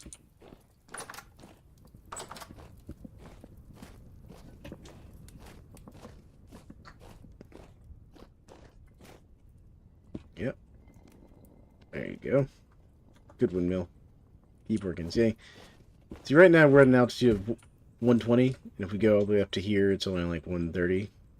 That's that middle number of my box. Yeah. So I could go up to 170 to get maximum wind. It's generally what's considered best altitude for wind efficiency.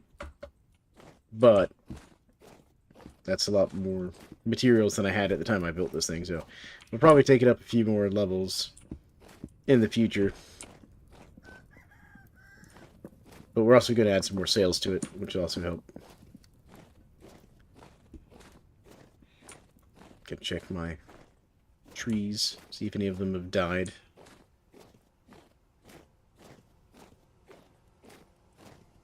They haven't yet, so we'll know in probably about another month in game. Our bee-sheps are still bee-shepping, but they're not splitting right now because it's still too cold out for them. And we were actually talking about this on one of my previous streams, about maybe building a second greenhouse just for the bee-sheps. Give them a place where they can be productive more year-round. Crops are still cropping. That's good. Good flax. Yeah, it's a greenhouse dedicated to nothing but flax right this second that I built. Using a design I read about on the subreddit, funny enough. Oh, this rye finally finished growing, so we're going to pull that out. What about you? Nope, not quite. That one's done, though. What about these parsnips? These parsnips finished. Beautiful. Beautiful, beautiful. Finally getting some of these crops done. Those parsnips also finished. Alright, let's take a look at the rye. Yep, so we can plant rye here. What about over here? We'll pull out those other parsnips. Nope. But we can plant parsnips here. And then this one could be either, so we'll just do like some more rye. And you get parsnips.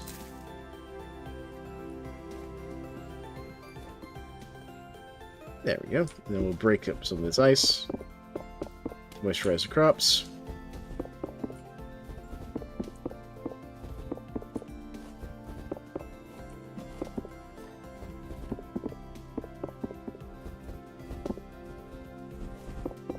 There we go. This way I don't have to come through and hand order them.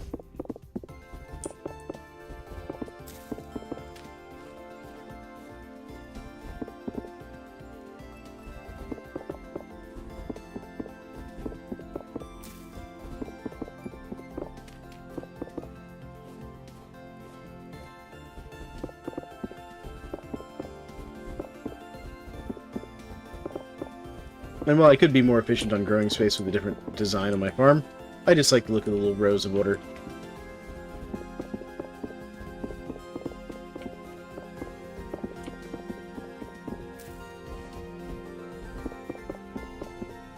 There we go.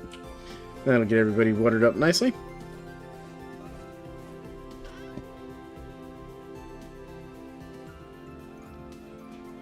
Nope, parsnips go down here. There we go. I guess up there. Alright. Our food should be done cooking. It is. Alright.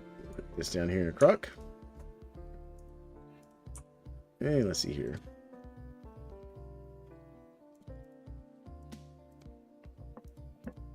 There we go.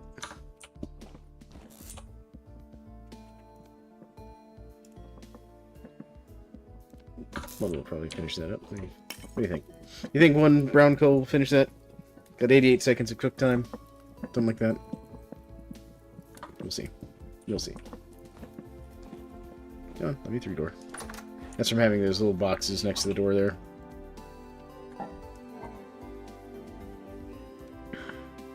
There we go.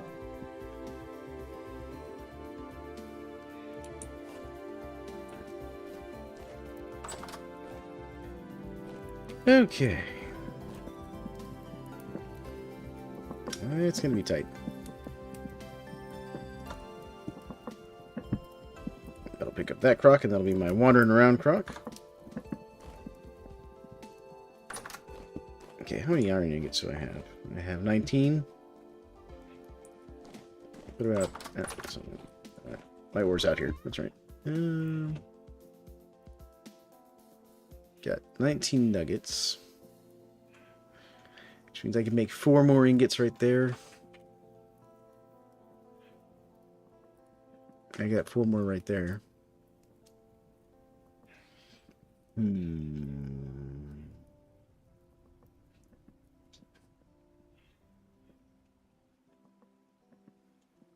I should start consolidating some of this down. There you are. Okay.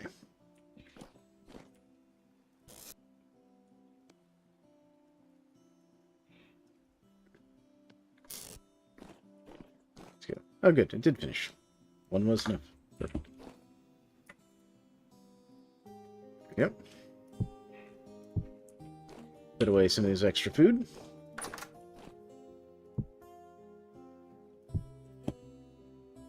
There we go.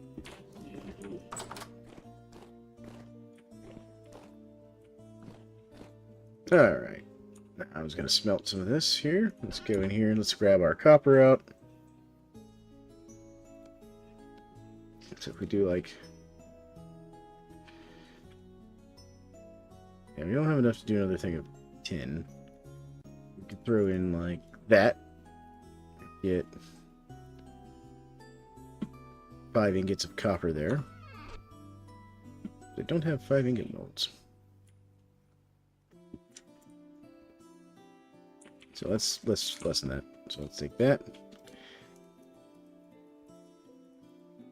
So we'll do 4 ingot molds worth of copper.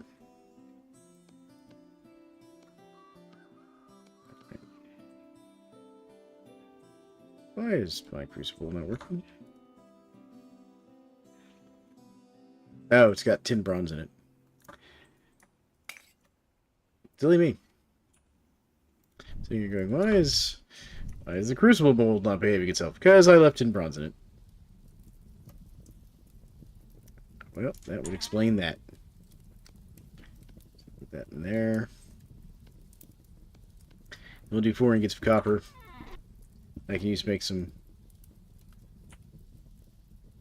nice stuff. Actually, do 3 ingots of copper. There we go.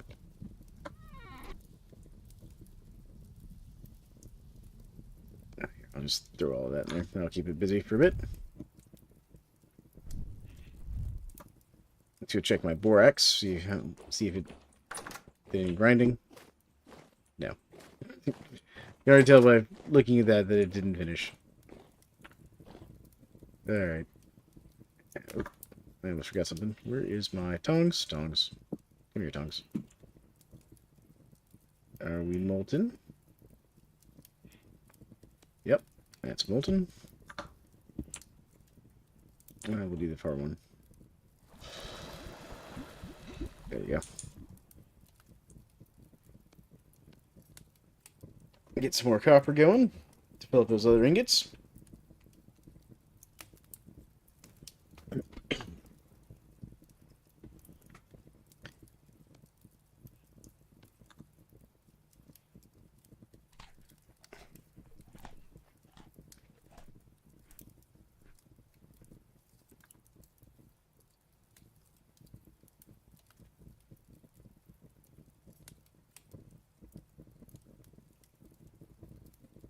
Okay. Then we kind of need to plan our next goal here real quick.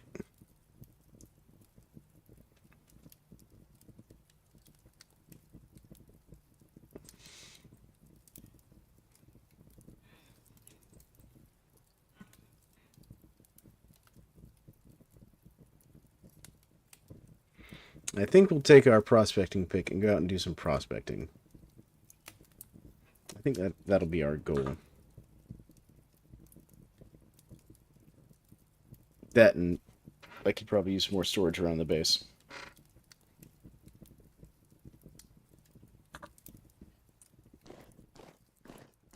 How many days I got left on that? Less than a day on that one. I'm gonna need some more lime water. Let's see here. Hide-wise, what do I have hide-wise? I haven't finished all my hides? I have. I've finally finished all my hides. Alright, beautiful. Alright, so that's good to know. Oh yeah, I won't need that. I'll put that away.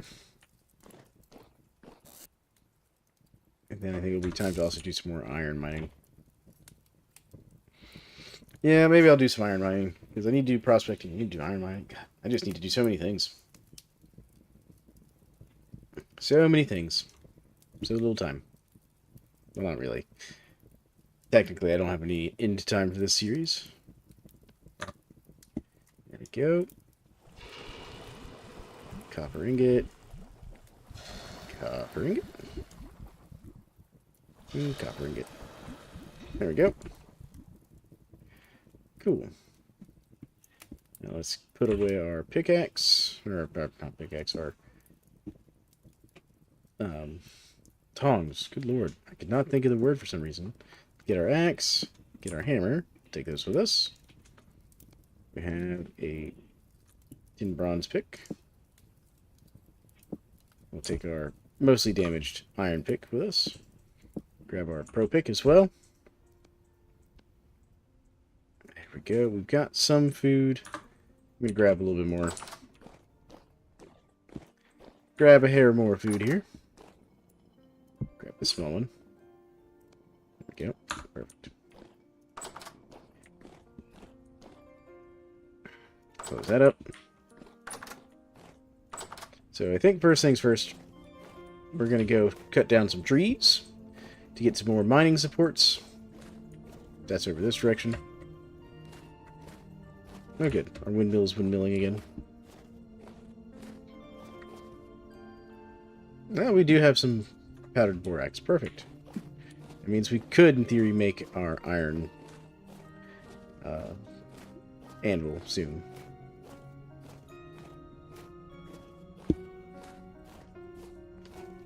So, what I'm thinking I'm going to go do first is get some more wood to make some more mine supports.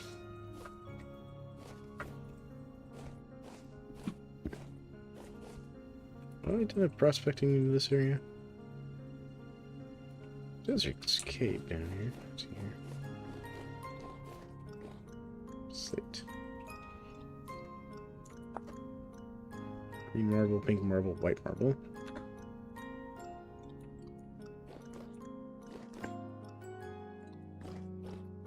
Blue flint.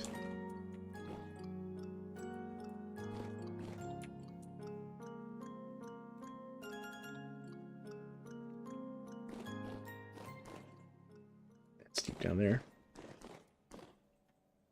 What I think I'll do is do this one right here.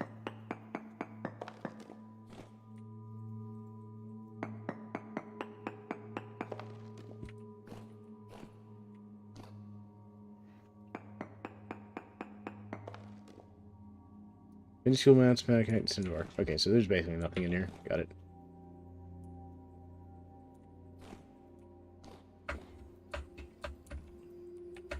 Okay, just had to come down here and check and see if there's anything interesting in there. The answer is no.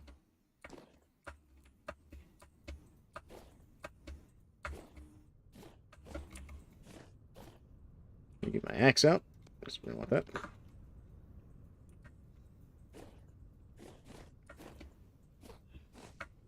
What do we have here? Oh, we got some carrots. Take those back with us.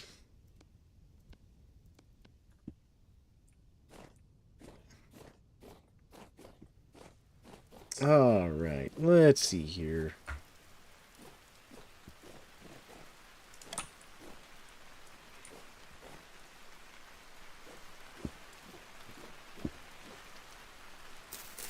Knock the leaves off this guy.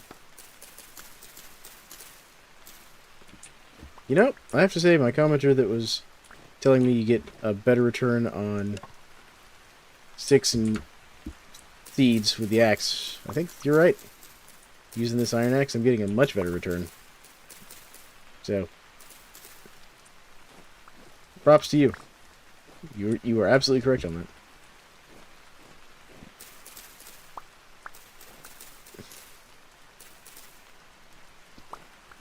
Little heavy on the durability use of the axe, but that's okay.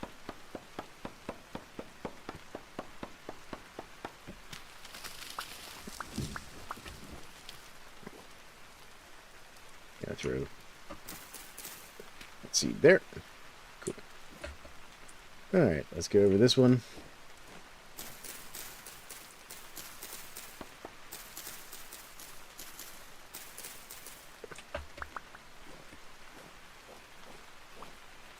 I've been short on sticks. That's part of the reason I'm doing this.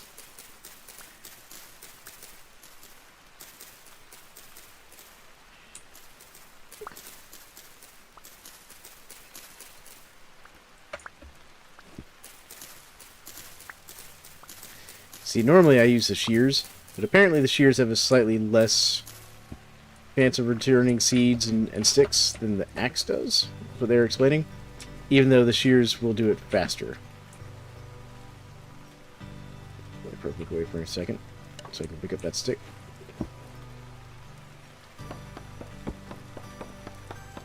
But the reason you want seeds and sticks, obviously, is one, they're very useful. You need the sticks for making certain things. And the seeds will let you plant more trees.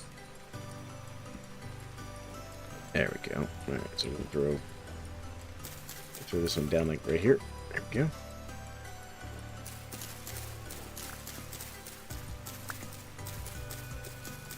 Use up a little bit of the durability on max a little bit here.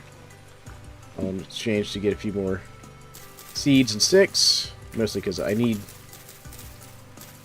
sticks for running my pit kilns. Unfortunately, I'm not using the mod that lets you use planks for your pit kilns. Unfortunately. That's a mod I'm definitely going to run in the next one. There you go. I didn't really need the flowers. That's alright. Put these back. And we'll put the tree back. There we go. Alright. Now, I should be able to take the axe, the wood, and the hammer, and debark this. Yep, there we go. And then I can go back and get my saw and use that to make mine supports.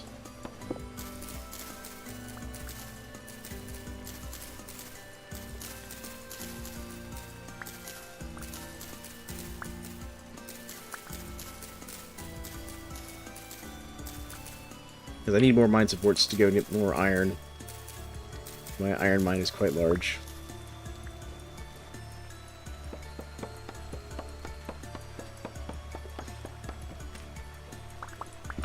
I'm gonna have to make a new axe soon.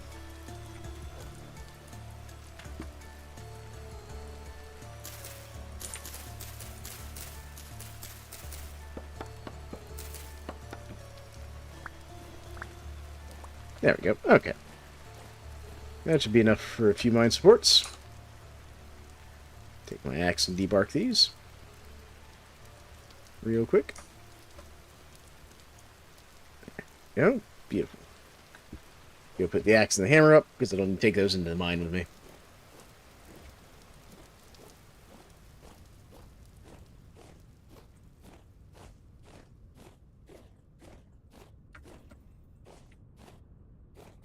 I'm just glad you didn't run into a bear. It's one of the places where bears spawn near my base. You got kind of like 2 or 3 bear spawns in and around my base. Which has been great for having, like, leather and meat. It has been awful for having to fight bears every, like, few days. Oh, yeah. That's producing a nice amount of powdered borax there. Looks like it's also more than 2 to 1. There might be 2 to 1 on that. Alright. Axe there. Hammer there. And we'll take the sticks, and we'll put those away. Same with the seeds and the carrots. Carrots can go in here. Okay. Yeah, I've got a compulsive thing about closing the doors behind me. Carrots. Or what? Okay. There we go. And seeds. Alright, I gotta go make the mine supports now. Which just requires a saw. So saw plus debarked wood gives you mine supports. There we go.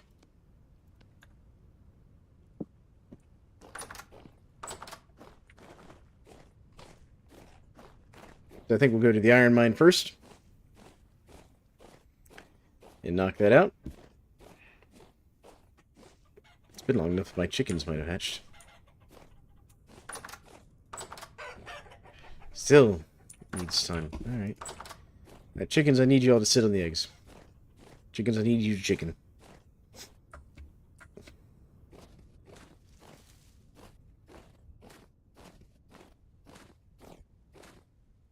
So after we go and get some more iron, then we'll go do some more prospecting.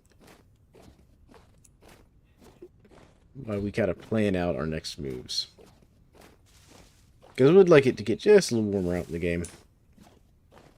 Once I don't have to worry about, like, freezing to death when I'm out traveling. Because that was a real problem when I went up to the Residence Archives, because I went up, like, right at the beginning of winter. So November, December area in the game. And that was rough. Like, food became way too scarce. I did not carry enough food. I also didn't carry a shield, which was a mistake on my part. I do not recommend forgetting a shield. I recommend carrying a shield.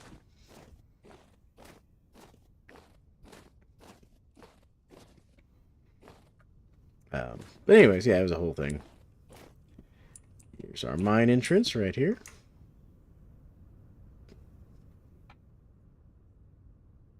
At least I think it is.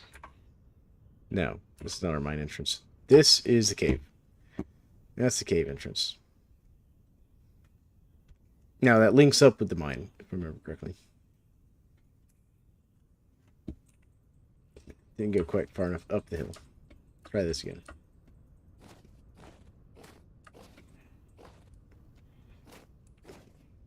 This should be the mine entrance here. There we go. This is the mine entrance.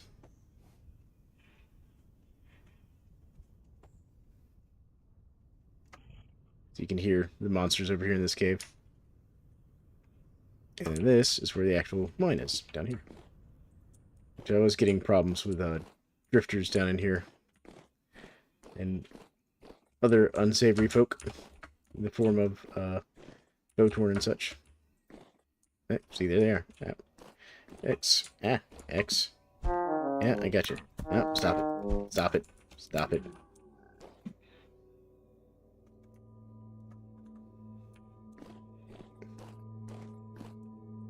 Okay. Now that I've gotten rid of the unfriendly local. Alright. Let's do a little bit of stabilization work here.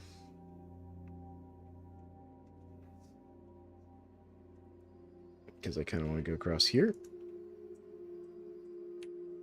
And let's do one across here as well. There we go. Alright. Get our pickaxe out.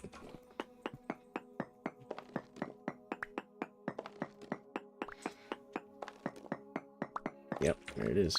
It does continue this way.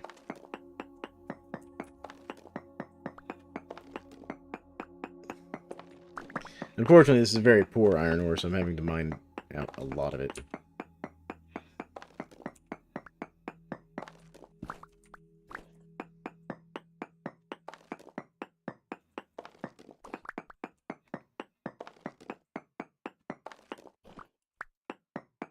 Make sure it doesn't go this way. Okay.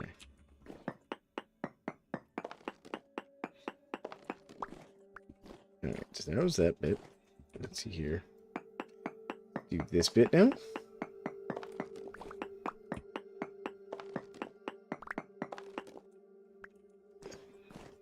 Let's knock out this rock and make sure it's not like on top of it or something. Could also be below it. Okay.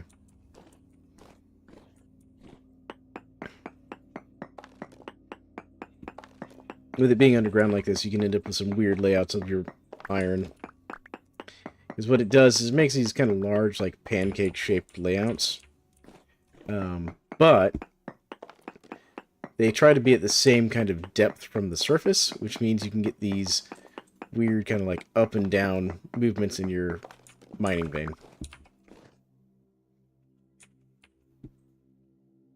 Alright, let's do across from that corner. There we go. So that'll keep all that nice and steady for me.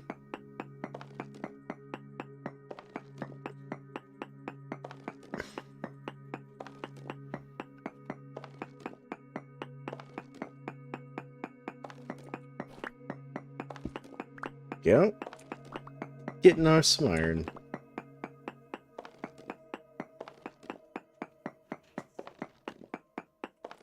Yep.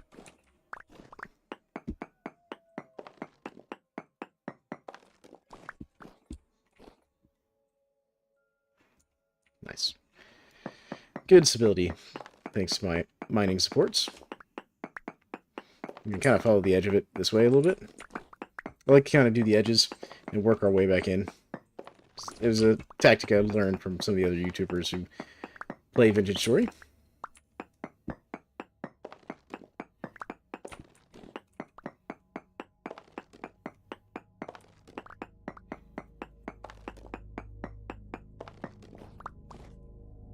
Okay, we got throw that up in here. There we go.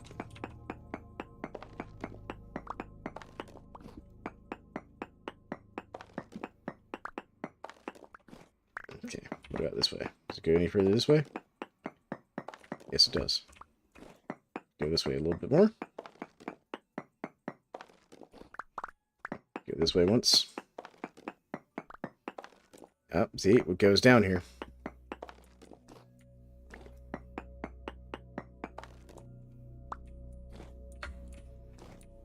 Okay, so that means we're going to have to be... break that one up there. Go down a ways. See? That's what I was telling you. You can go up and down on you.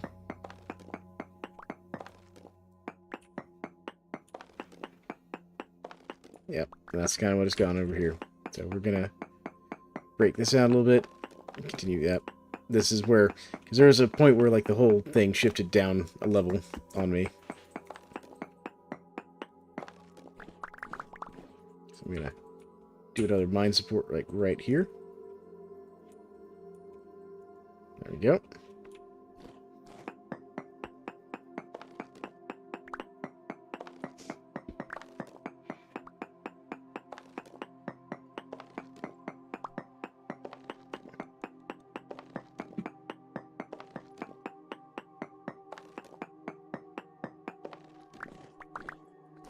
Go.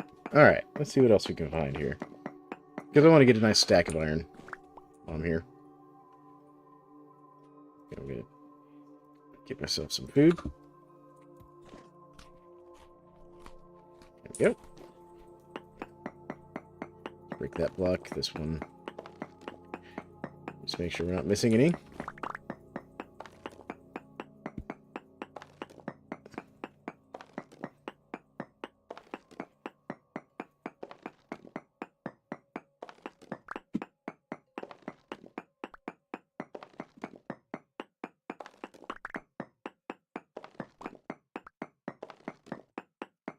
There we go.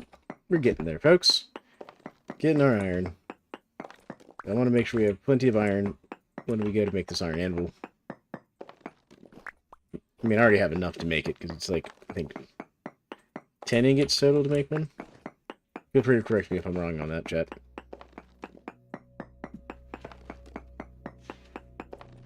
Alright, let's go ahead and get ourselves another 9 support right here.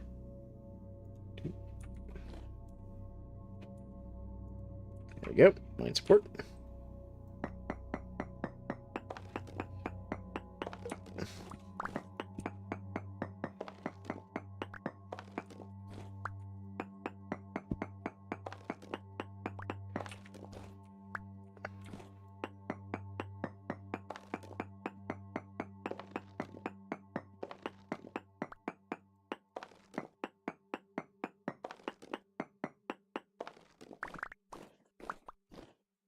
Okay.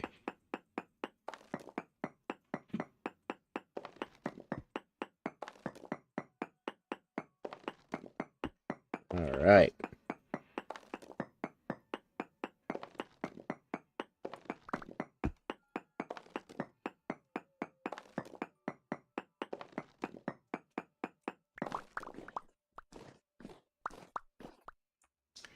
Okay, we're working on a second stack of iron now, which is nice.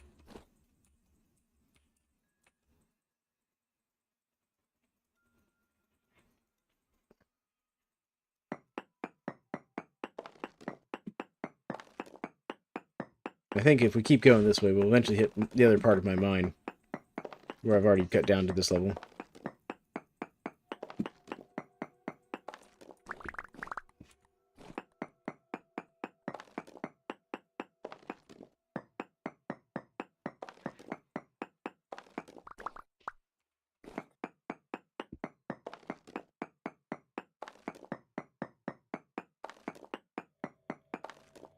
There we go. At some point, I'll mine this all out. I'll actually run out of iron in here. I can hear you. Yeah. See, I said we would. Let's not get this one. Yep. There's a hole down in there.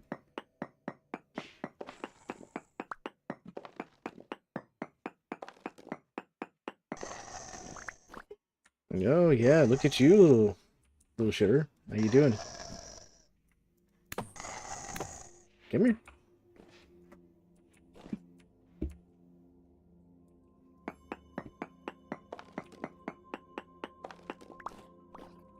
Can you come back over here and play with me, Shiver? No?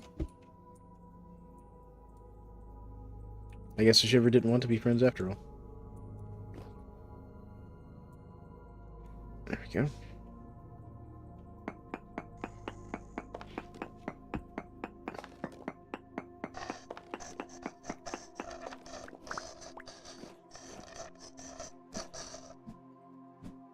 Here, Shiver.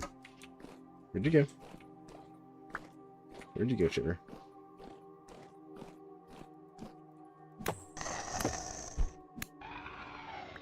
Oh, we'll take that, flax. Alright.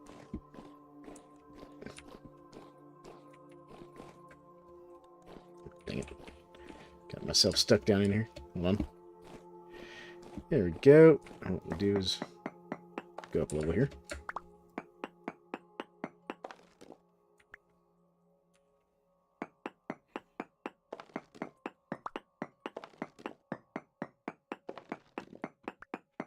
There we go. Now I can get back up in here where I was working.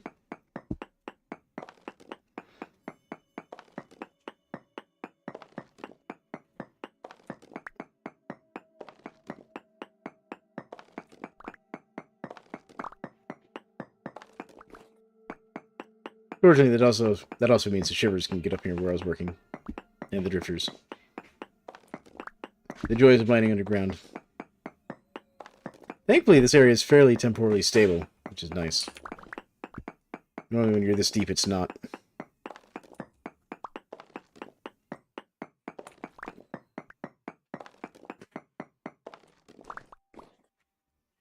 Alright. Yeah, we're making good progress here. Throw a few more of these blocks of stone up there. We've almost got 2 stacks of ore. Go across here. There we go. So what I'll do is I'll just follow this little wall right here. There we go. That gets me back around to my other area. And as you can see, we're working our way from the outside of the ore vein in here.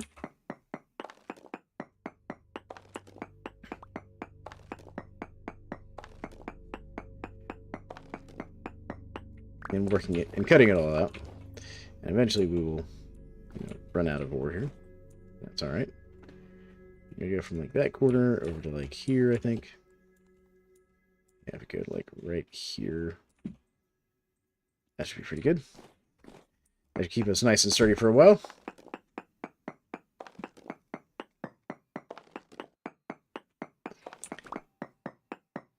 Yeah, using these support columns can be tricky in case you're not careful. But they are incredibly useful to have when mining, especially deep nodes like this. Especially when you want to just mine out the whole thing like what I'm doing.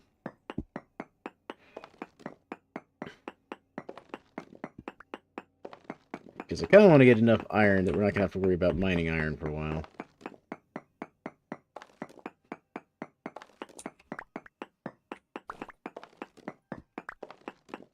And part of the reason I start at the top like this and work my way down is because if I break the top block and it doesn't collapse, breaking the bottom block has no risk of collapse. Unless there's nothing under it, which is an entirely different matter.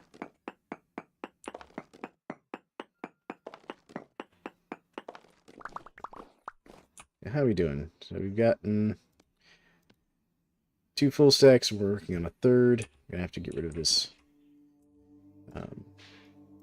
andesite soon. I think we'll go across here to here real quick. There we go. And it'll let me do this whole wall.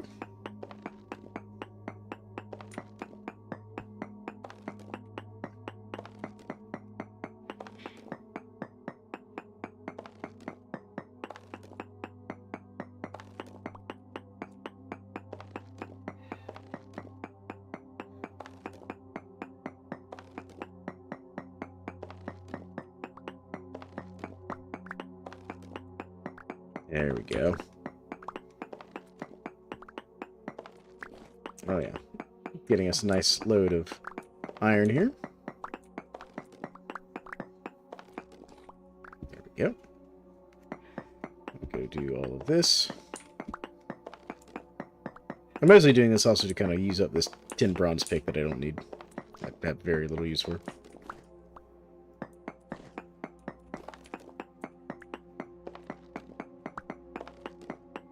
Oh, I see we've got a drifter friend down there. Oh, he's throwing rocks at me.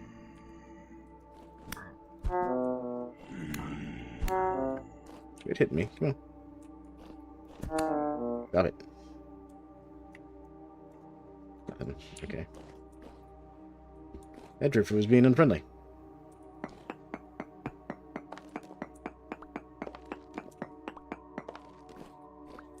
Alright. Kind of curious if I can mine all this out without it collapsing on me.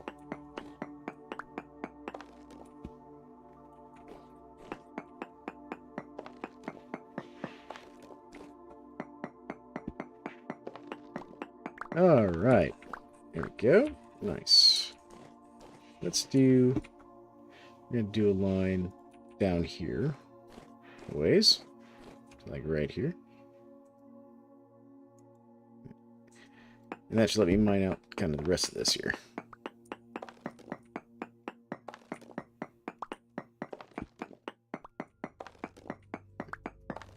Yeah, this is Vintage Story, Spry Guy. And thanks for coming back, dude. But yeah, this is a survival game. It was made out of a set of Minecraft mods, basically, that the modders made, and they decided to make their own game. And currently what I'm doing is I'm mining iron. After a very failed attempt to find a merchant that would buy the extra bits and bobs that I've got around my base.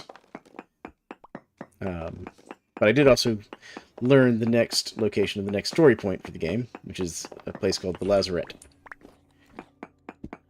Which, you know, so that's good. That was successful. But now I'm just mining iron because I need a lot more iron. Because I'm trying to fully get myself... I mean, I'm in the Iron Age. I have iron tools for the most part. I'm just using this tin bronze pick that I managed to pick up. Because I have it. But so I have an iron pickaxe and stuff to go. So this is the iron ore before it's processed, and then this is just the stone chunks. And one of the big things about this game is there is basically some sort of disaster that humanity was trying to run from or whatever, or deal with previously. Yes, this one does have a storyline to it. It's not finished. Like, the game's still technically in early access. I think you can get through... It's either chapter 2 or 3 of the storyline, something like that. And I'm working on, like, basically the second part of the storyline. I've done the first part, which is this place called the Resonance Archives. Which you basically have to buy the location from a treasure hunter of how to get there. Alright, where'd you go? I saw you running around down here, Shiver. And this is one of the monsters. This is a creature called a Shiver. Didn't drop anything. But they can be kind of annoying. I fell down in this hole again. Mining can leave quite a problem. And if you're wondering why I have like all these pieces of wood running across here, that's because in this game, unlike in Minecraft, if you turn this on, which I have, you've noticed there's this instability rating on these.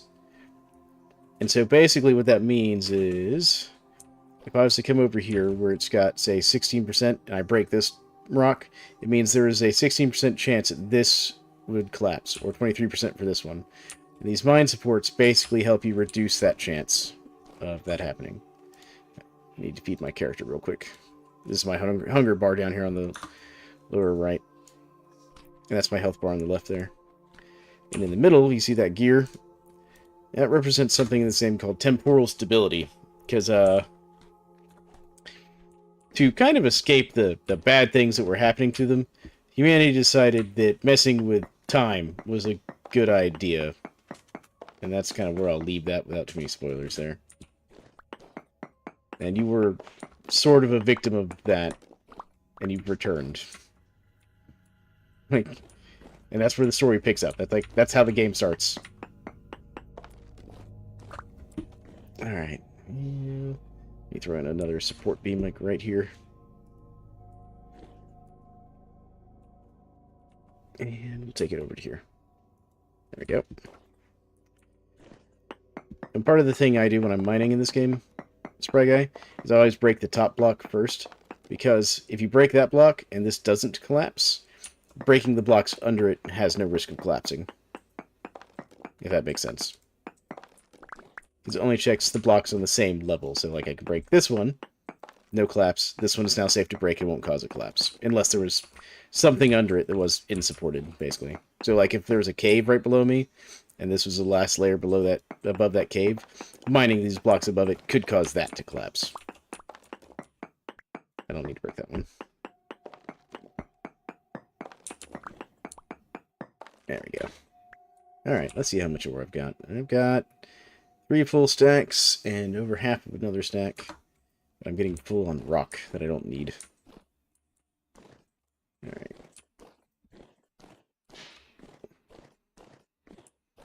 So let's see here. To give you an idea of how big this ore vein is, all this mined out area is places where I was digging out this same ore vein I've been working on. There's another drifter back there. I'm not going to worry about that drifter. And then this over here is the way into a cave. Where there's some monsters that were spawning in over here. That I sealed off. I'm going to seal that back off. Then what we'll do... How is it? It's 5 a.m. in the game right now. Okay, we'll head up to the surface. Yeah, it's a lot of fun. I very much enjoy this game. Oh, by the way, Spry Guy, I don't know if you know this, and I meant to mention this in my earlier stream. I do have a Discord, and there is a link on my channel for the free section of the Discord, if you want to come and hang out. Don't have a whole lot of members right now, but one of the things we're looking at doing at some point is setting up a multiplayer server for Vintage Story, because it does support multiplayer. Like, we haven't done that yet, but we're talking about it.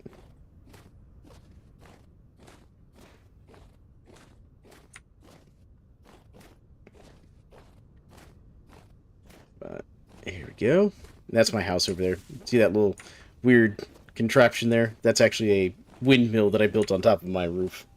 Oh, what's this? That's flax. It's almost done growing. Dang. I was hoping it was done. I could use more flax.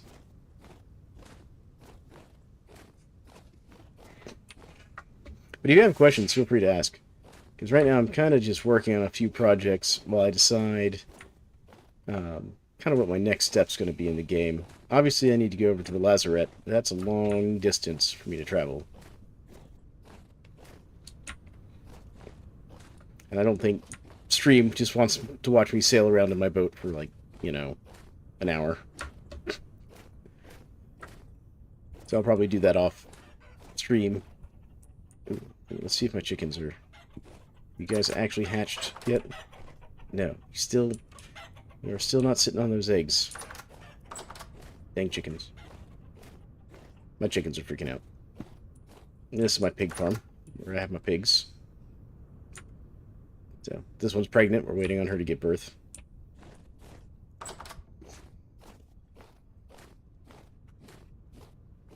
Alright.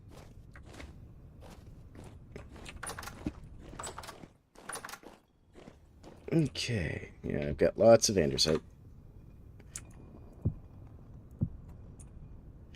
So this is basically a storage chest that is specialized. It will hold effectively 20 stacks of any one item.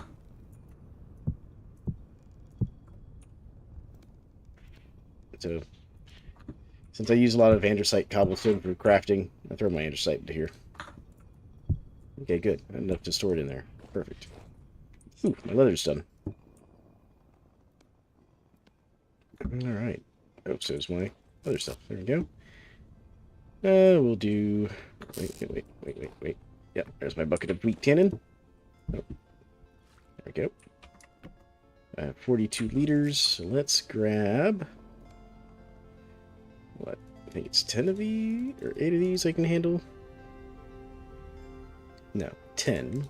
Yeah, I can handle 10. Alright. Each one of these medium hides to process into prepared hides for making leather requires like 4 liters of weak tannin, so that's what I was doing the math on there. So now I've sealed that in 3 in-game days, it'll turn into prepared hides, which is these guys right here. And then I can take these prepared hides and put them in the strong tannin. And in 4.5 days in-game, that'll turn into actual leather. To give you an idea of how this game works, there, Spry Guy. And then so I've got my iron ore here, so I gotta bring this over here with my hammer and crush it into nuggets to actually process it and then smelt it.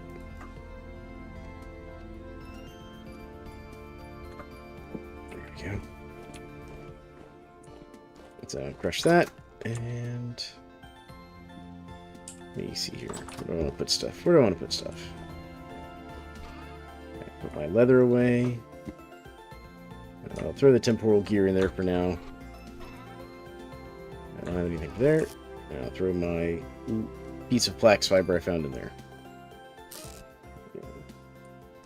And I'll just throw my mine supports in there. Cool. Put this crock away. I don't need this crock anymore. So this is a food storage vessel. It's called a crock because your food does spoil in this game. Alright. Oh yeah, there's my fire bricks.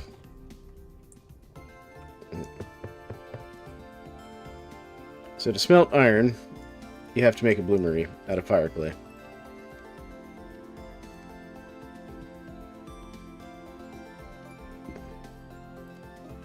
I need to make more fire clay. There we go.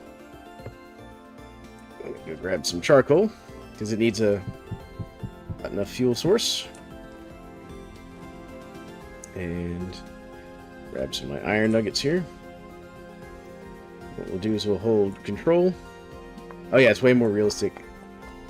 Because after you smelt it in here, I'll show you this too. There we go. So it will hold 120 nuggets, which will make 6 iron blooms, which you can then process into iron ingots. Then I can light this from my torch. There we go. Now it's smoking, it's lit. There we go. So, once that finishes burning, that'll become 6 iron blooms. Which I actually have some up here in this box. Let me throw my iron nuggets in here. I'm going to have to make more storage soon. Okay, so this is an iron bloom here. To turn this into iron ingots, so I have to grab my tongs. Because yes, you have to use tongs while smithing in this game. And my hammer.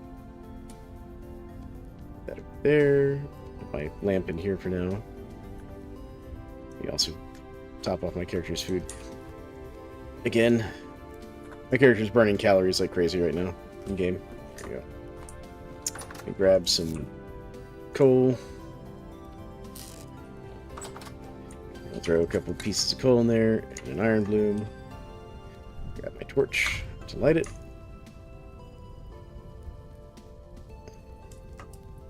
There we go. Part of the reason I'm doing this is because I'm actually going to work on making an iron anvil. So, with the copper anvil and the tin bronze anvil that I have, you can just cast those. You can just melt the metal and pour it into a big mold. With the iron anvil, you have to forge the parts and then weld them together using borax, which I just got my borax.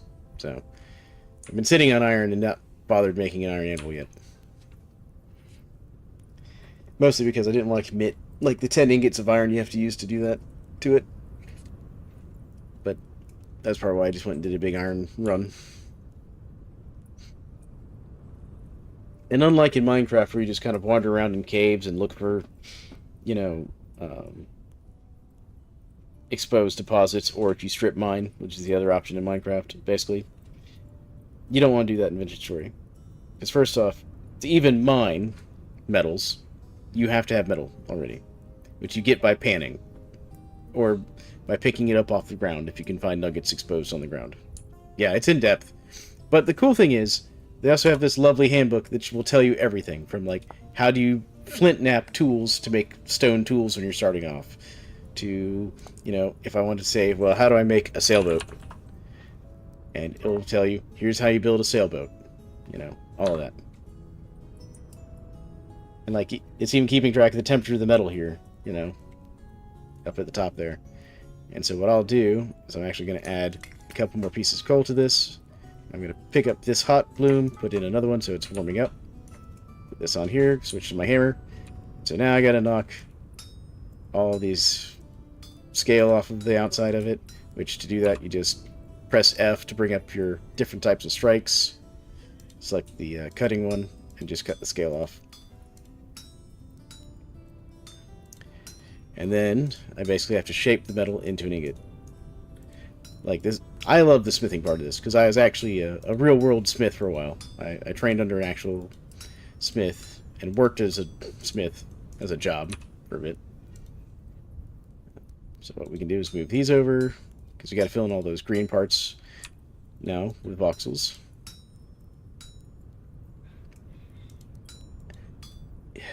Not with the way it's currently made.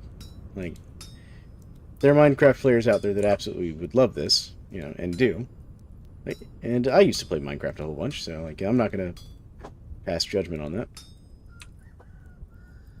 But their the game engine they have doesn't handle it well for some of it, is my understanding. Yeah, I'll just pull this one up and over. There we go. And you notice we end up with some extra metal bits, and this is the part that always hurts my soul here. It's cutting off the extra pieces of iron after you've made your ingot. Now, when I do a modded playthrough of this, I actually have a mod that lets you reclaim those little bits of metal, because I can't stand losing them.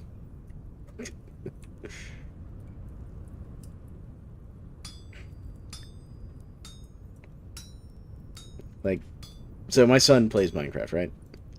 And he's, matter of fact, over there playing Minecraft currently while I'm streaming this. He actually likes Vintage Story more than Minecraft for this aspect, but when he just wants to play and relax, he likes Minecraft. Oh, turn that the wrong way. There we go. Cool. So, it's a whole thing between the Minecraft players and the Vintage Story players. But most of us are pretty chill, just like, no, both games are great. You know, we wouldn't have Vintage Story without Minecraft. There we go. Let's see here. Now we'll just bring this one down. Bring that down. There we go. And then we just bring these in.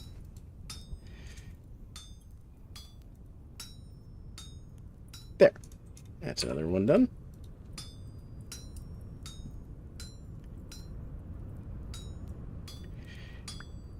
Go. I'm going to stack these up here for now. How are we doing? Let's put a little bit more coal in there. Yeah, that's plenty hot enough. There we go.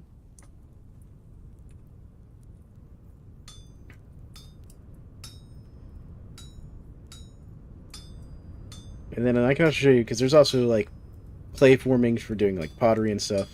You know, inside those cooking pots and those crocks in there for cooking with. You get clay and you shape those things, and then you have to fire them in a kiln. And before you can build like a real kiln, you have to use a pit kiln, which is what I'm still at that technology. I don't have a real kiln yet.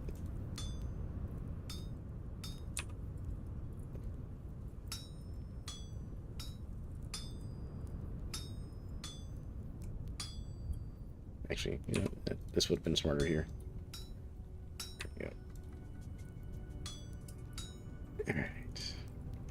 Let's bring these down. Yeah, that'll work.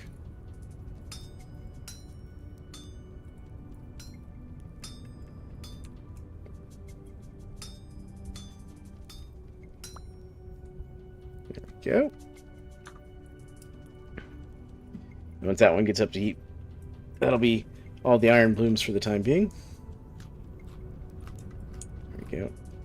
So my character is burning through a whole lot of extra calories. I'm sure you noticed my food bar is going down pretty quickly there, because I was both injured in the mines when I was fighting some of those drifters.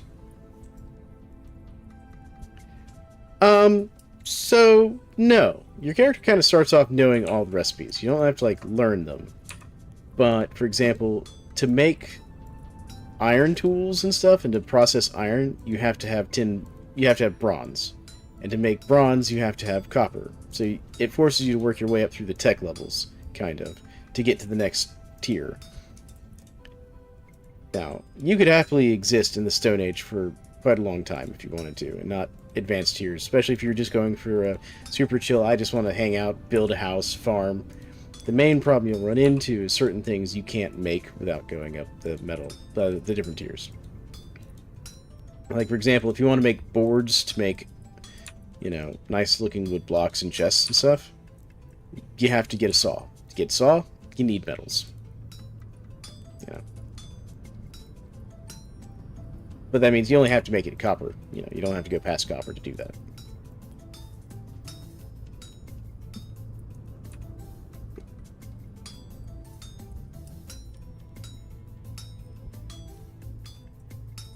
And there we go. That's the last of my ingots there.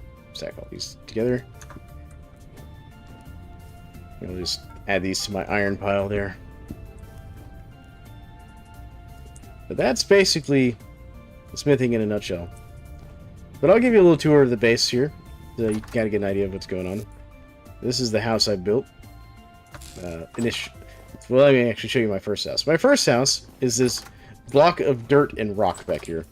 I hadn't mined this out yet, so this was actually still piled up with rock, but it was just dirt, and all the walls were dirt. This is just rammed earth I made out of other dirt. I've since converted it into my food cellar, which if you look at the top of my screen there, you can see a little thing where it talks about how the parish time is a lot slower in here. And that's because when you bury things in this with no access to the outside and all that, it slows down the parish speed of your food, especially when you use these storage vessels like this. And then over here is like my wine storage, where I make wine out of berries and fruit to make the wine last, or the berries and fruit last longer. And then I expanded out from there eventually and built this nice kind of like wooden area as my kitchen. There's my oven for baking breads and pies. This is my little campfires where I use my cooking pots to make stews and stuff. This is my shelf where I store my empty stew pots. That's my ruined cooking pot that I use for making things like glue. And this is like my kind of extra farm implements and stuff. And that's where I'm working on getting my animal farms up and running. So we have pigs, we have chickens. That one's going to be for sheep out there on the left. And this was my little farm I started with here. Now, unlike Minecraft, water won't water or moisture. What's the word I'm looking for? Hydrate soil above it, so it has to be on the same level, by the way. In case you're familiar with Minecraft. Oh, this one thing of rye is ready. There we go. And it does take into effect, like, temperature. So notice a lot of this stuff is stunted due to temperature. This isn't, because I just planted it. Growing turnips. Stunted due to cold. Will only produce 50%. Why is that only going to produce 50%? Normally it's only a 75% stunting. See, yeah, that one's only 75. Interesting. Oh, wait, these parsnips are ready as well. I can plant rye where those parsnips were. Crop rotation is also very important in this game, by the way. Alright. What about these parsnips? Are you guys ready? No. Okay. And let me grab... Ooh, carrots would be good. Where do you get this? So it's not on Steam, which is something the community also talks a lot about. But the developer doesn't want to put it on Steam because they don't like the refund policy Steam has. But you can go straight to their website. Matter of fact, if you check any of my vintage storage videos, I actually include the link directly to their website on there. You can technically also get it on itch.io, but there's apparently some weird issue with that right now, where itch.io is not processing payments correctly or something. I don't know if that's been resolved yet. So I'd just go straight to their website and get it, if you wanted to get this game. And it's only like, I think, $20 USD, last I checked. Something like that. Yeah. Alright, do I have any seeds I need to put away? Yes, I need to put my parsnip seeds away. There we go. And then the other cool thing is you can build greenhouses in this game. This is actually something I built over the summer. So I built a greenhouse.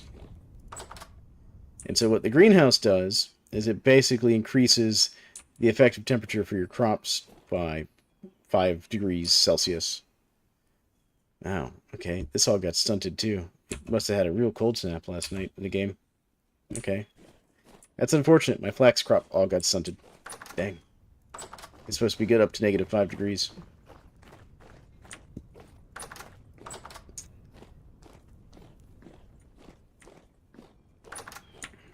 Alright. Let's put it this way. I'll put my rye away as well. Go. Okay. Oh, I just realized I've been wandering around with my tongs. I don't need the tongs right now. Okay. I do need to get... Well, let me grab some more food. The other thing I was going to go do here in a second, Spry Guy, so I was going to go do some prospecting, which is where you're looking for metals and stuff underground.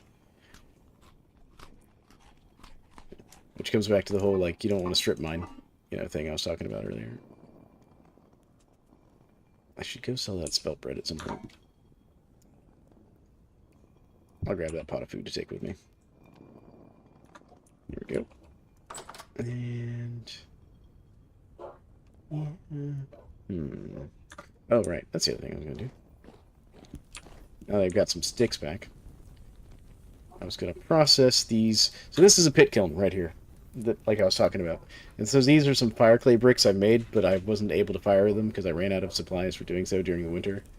And the reason this is all surrounded by dirt is because pit kilns will light flammable objects on fire. So I actually used to have a wooden wall here. I then accidentally set that wooden wall on fire with a pit kiln.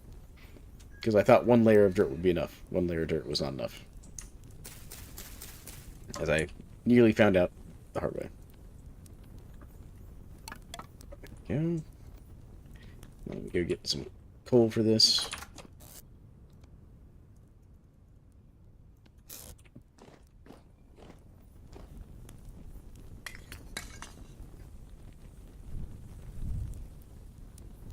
Yeah, because fire will spread in this game. And when you're doing your world, because there's a whole bunch of world options, by the way. You're setting up your world to play in. One of the things you can do is you can set it so lightning will also start fires. And people have done this and learned the hard way that that could get real bad. Because one of the things that I like to use for fuel, and before we go out and do more prospecting, I'll kind of walk you through and show you some of this here. There used to be a big peat deposit back here, like, are you familiar with peat? Do you know what peat is?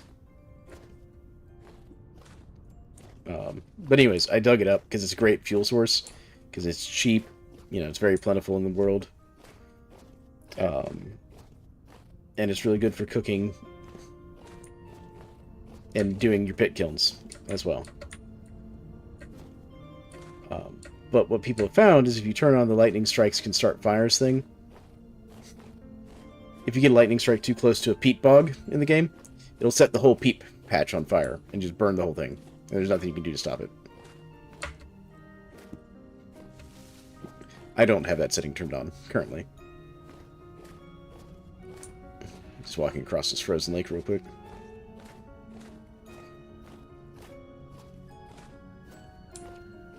I'm gonna go check on my sheep that I captured. These sheep are mean too. They killed me in a previous episode. I think it was a deer.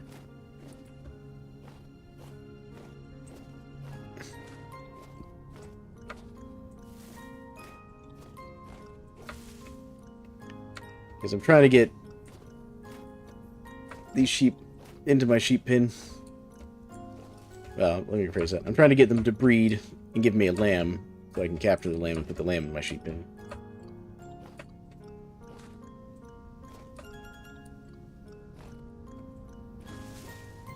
Just hoping I don't run into a bear while I'm out here.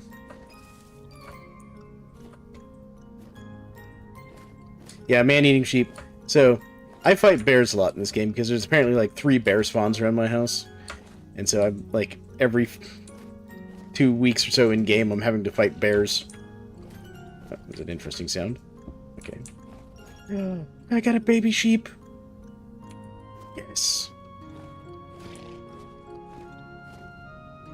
And also, we made this new rock, paper, scissors app as a note. As man beats bear, bear beats male. sheep, Right. sheep beats man. Yeah, my son was talking about a joke we made because I've been killed by the sheep now. I fell into the pen with them and they beat me to death. Alright, so now I need to go get... Wait. I have grass. I can do it this way. There we go. Alright, now I just need to get the baby sheep into that animal trap. Then I just need another baby. Alright, here we go. So, I put this reinforced animal trap in here, because it's what you have to use to catch sheep, lambs, and stuff. Can I put this in here? Nope. Doesn't work. Okay. Nope. Alright, I can't use the grass. Dang it. I'll have to go get something else. The sheep will eat the grass, but apparently won't let me put it in the animal trap. But yeah, no, I fell in there, and those 3 sheep beat me to death when I was working, getting that all set up. And that's when I looked at their damage stats. Their damage stats are almost as high as a bear. I found out. Not quite. The amount of damage they do is lower, but like the armor penetration is kind of high. It's just like goodness.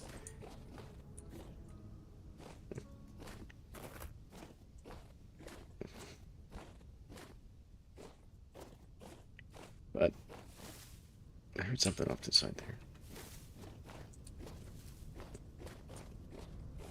So I'm trying to tame the sheep so I can get milk. The reason I'm doing it in game. I just want the milk and the meat and the hides. Mostly the milk, because I've never succeeded in making cheese in the game before.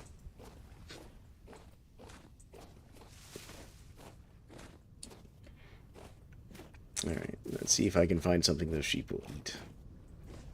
It says there's flax over here on my map. Should be standing on the flax. Oh, here it is. Ah, it's not ready yet. Dang.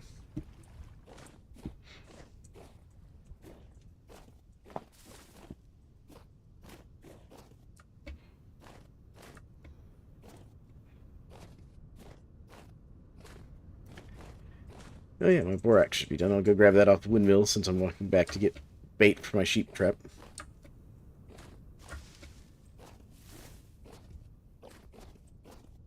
Now the question is, what should I bait it with?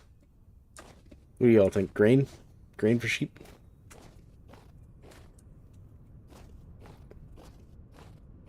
I think grain will work. Good. My borax has now been ground.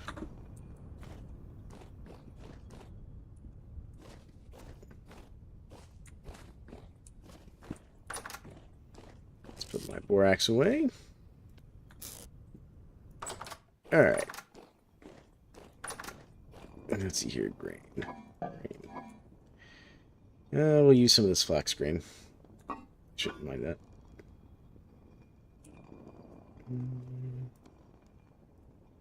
That'll be fine.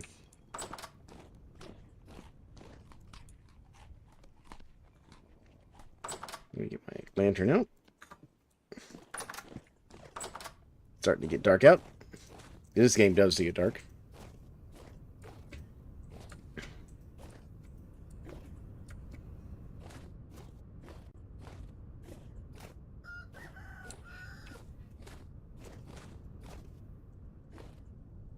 Originally, I'd intended this hole in the ground to be like an animal pin. The only thing it seems to capture is rabbits.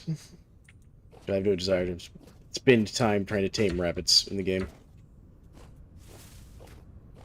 Because it's not of any real value to tame rabbits. Especially since it takes a full 10 generations to make it so they quit running away from you, and then all you get for that is they quit running away from you, and you can have access to rabbits. The main thing is they reproduce fast, I guess, so if you're looking for something that reproduces fast to produce small amounts of meat, it's okay.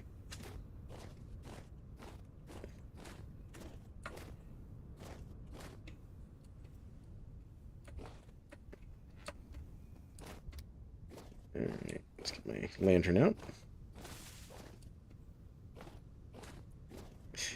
Make a bunny army. So I worked on that, actually, in a previous series I was working on. It's not on my YouTube channel. This is back when I was still just playing the game the first time. Because I actually built a bunny hutch to raise rabbits, and it kept getting attacked by bears. Because I didn't understand what I was doing at the time. I didn't know how to stop it from spawning bears. Okay, that's a moose. Alright, I was like, is that a bear up there next to my sheep? No, that's a moose. Alright.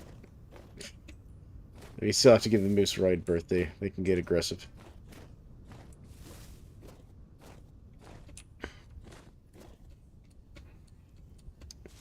And those moose can be dangerous as well.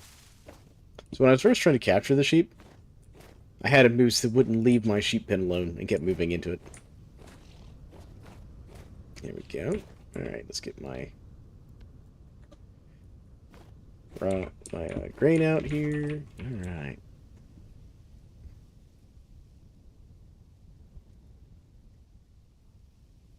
Trap will not hold this kind of bait. What do you mean it won't hold that kind of bait?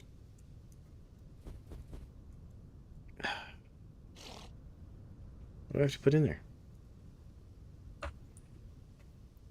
It held grain last time. Good lord. Game. Alright. I guess I need to get vegetables.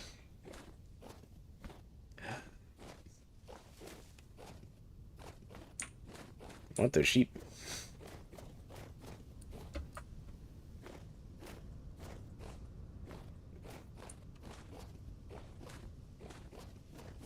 Okay, you know what? I'm going to check the handbook. Reinforced.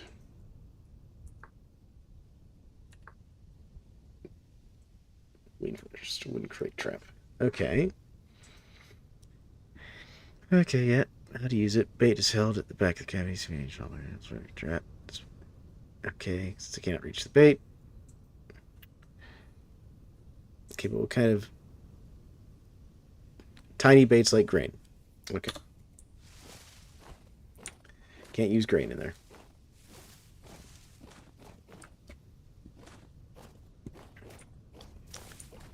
Okay. Here's some sheep that are not part of my pen, currently. I'm going to leave them, give them a bit of a wide berth.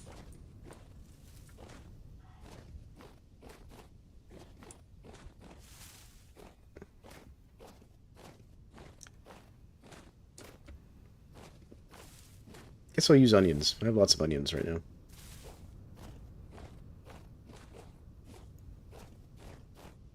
But I'll still carry the grain back with me because I can use it to feed the sheep to get them to produce more sheep. Because once I get a female and a male lamb back at the base, I can just slaughter those sheep up there and quit worrying about them.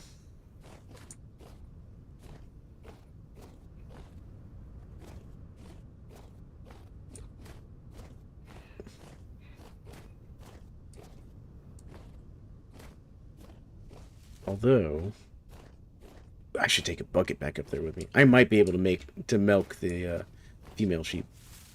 I'm going to take a bucket back up there with me. Because since it just gave birth to lamb, it should be producing milk right now. Alright, chat. We're gonna try and milk a wild sheep. This is probably stupid, but we're gonna try it. So the bears are kind of weird in what they hunt. Like, they don't seem to bother the bighorn sheep, as far as I can tell. Where's my bucket? There's my bucket. But they will, like, chase rabbits and stuff. That's what I want. Let's take some of these onions up there. Like, I've seen bears run down rabbits. I've seen bears kill foxes, you know. They don't mess with wolves. I do think they'll chase, like, deer and stuff occasionally. And pigs. But I've never seen them attack the sheep before. Now, they probably would.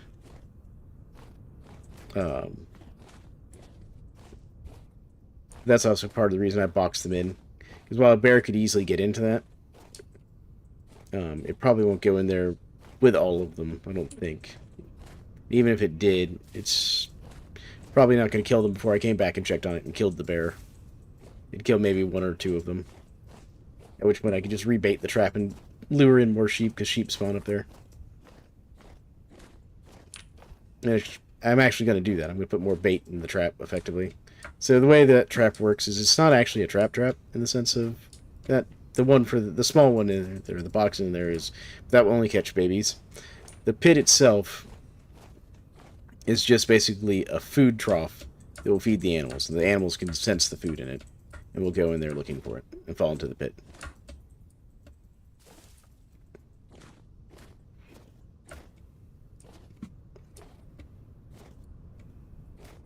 Alright. Almost back to my sheep.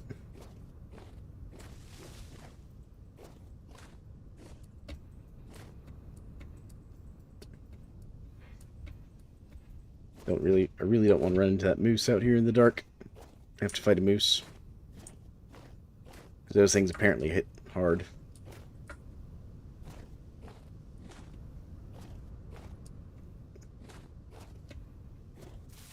I've also never seen a bear this far up the mountain in this area. I've seen them down by the lake down there, but not up here. Okay. Will onions work? So I don't want to have to keep walking back and forth looking for what food will work. Yes, onion works. Okay, there we go. Here you guys go. Have some grain. All right. She is ready. Okay, so I can milk her.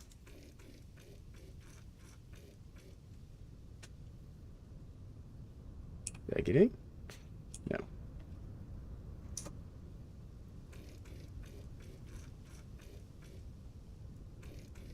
Okay, I have to hold it down. Okay, she's become aggressive. Okay. She's angry.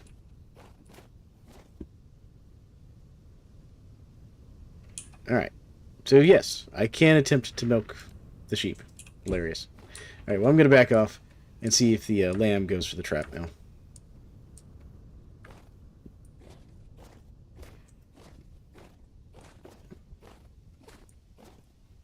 I do have an axe on me. I can cut this pine tree down while I wait. Is that flint? What is flint? I'll pick that flint up. So one of the things I do in this game is I carry around flint so I can make stone tools on the fly for things like axes and knives and stuff, in case my good tools break or I just didn't bring them with me. You can't make stone picks in this game, so that's part of the reason you have to get your, copper and stuff by panning the first time. Or at least that's the most reliable way to do it, I should say.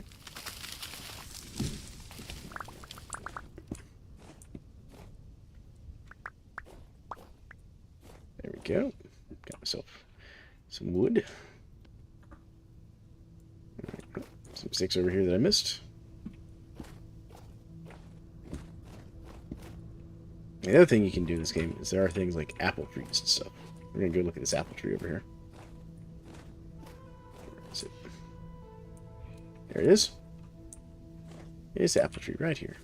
And I'm going to knock this tree down so the apple tree can grow better. Stop crowding my apple tree.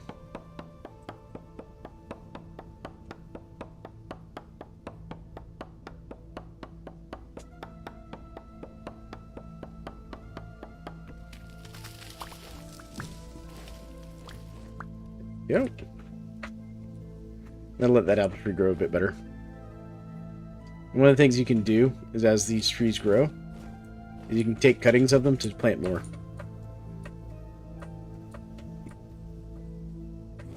Which is actually something I'm working on over there near my base.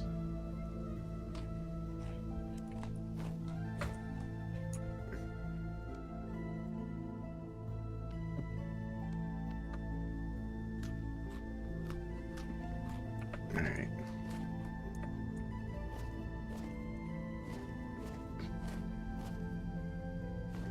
So my sheep trapped me a little sheep.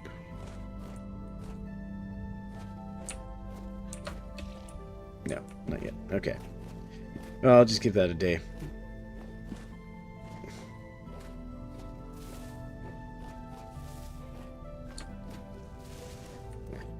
stuck in these trees. Ah, let me go, tree.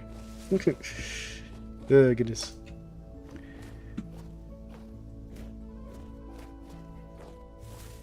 Alright, let's see what we've got down here. See if these turnips are good for harvest. Turnips. Any turnips around here? Here's some. Oh, yes, some of these turnips are ready for harvest. There we go. Wild turnips.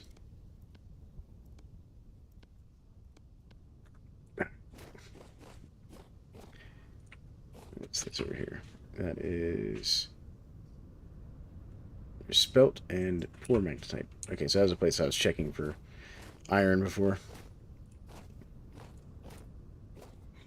And the spelt is still not mature.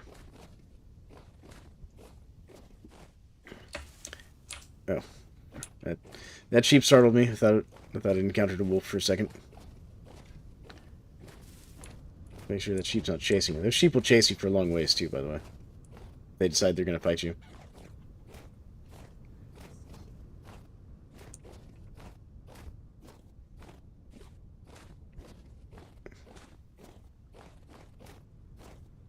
What is this? Why have I marked that? Oh, right. There's silver in there, in that cave.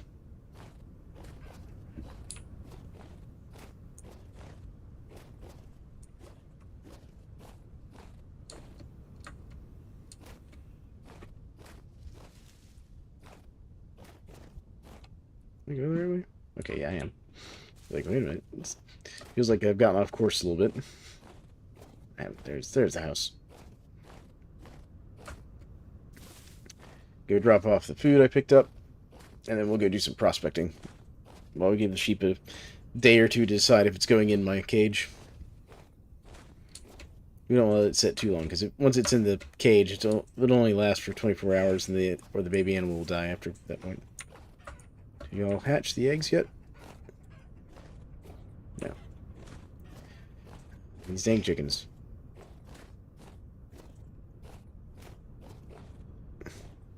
Now, bears will absolutely try to eat your chickens, by the way, if you have a chicken pen like that. Which is why I build the walls 3 high. Because a bear can't jump up 3 high. Alright. Oh, good. My iron blooms are done.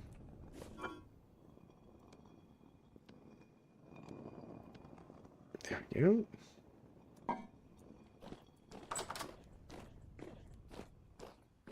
So what we can do is we can take our pickaxe. You don't have to use a pickaxe for this, it's just a little faster. Actually, before I mess that up. Again, tongs, because things are hot. There we go. Yeah, see, these are like still 280 degrees Celsius. That would have been most unpleasant. I throw these in here for now. No, they won't burn the box before you throw them in there. In case you're wondering. It's not that nitpicky about it. Oh, good. My copper ingots are done. So I'll throw those over here. And my tin bronze ingot is done. There we go. So we got 2 servings of food, or 3 servings of food. Which is more than enough to go exploring with. So my plan was to go over here and do some prospecting in this area, because this looked like a good area to find salt, potentially.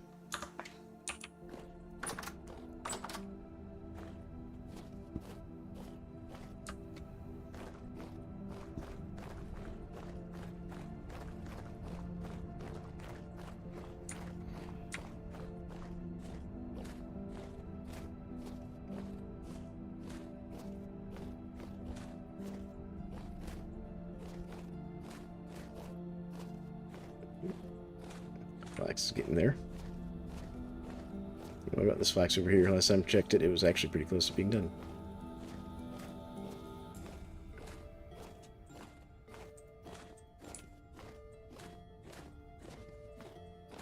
Oh, good. This flax is done. Good. Sorry. Flax is one thing I'll always stop for in this game.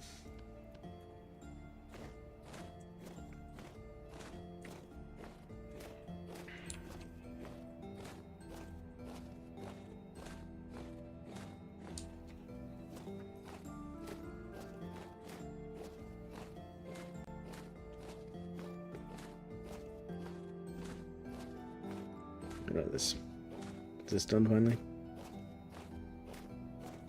Nope. Still on stage 8 out of 9.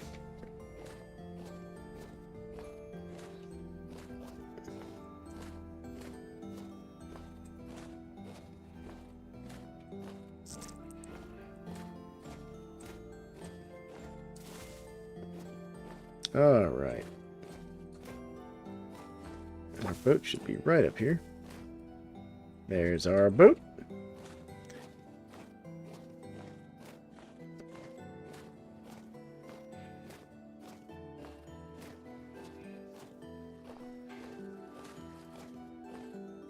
So let's see here. We're going to hop on here to sail across the water there.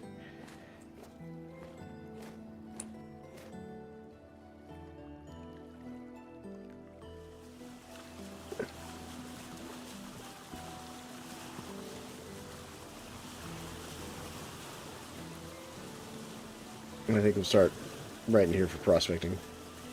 Yeah, this is the sailboat. Can hold up to 8 chests. I only have 6 storage vessels on it right now, 6 chests.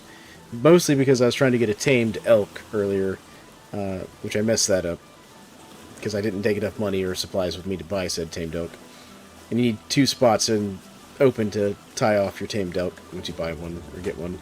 You can also capture one and tame it that way, but I haven't done that yet.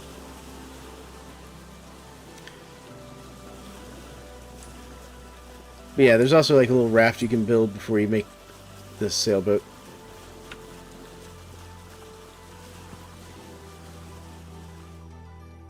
There we go. Alright, so let's put that in the offhand. Let's get out my prospecting pick. Don't need the axe for this. What I'm going to do... And yes, rock types do matter for what you're hunting for. Gonna go down a bit. See how far down this conglomerate stone goes.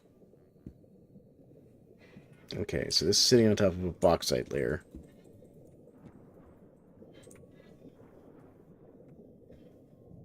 Oh, what's this? What is this? Oh, we have bismuth? Oh, yeah, I want bismuth. Give me that bismuth. There we go. Make myself a little spot to regain some air. Nope, guess not. Alright, back up to the surface before I start drowning. Yep, don't want to drown. Don't want to drown. I got you. I got you, game.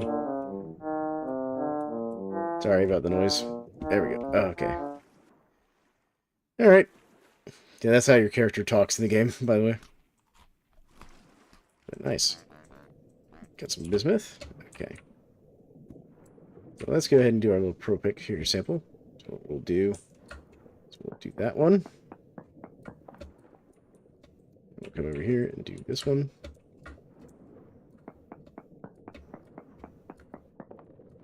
And we'll go and we'll do this one.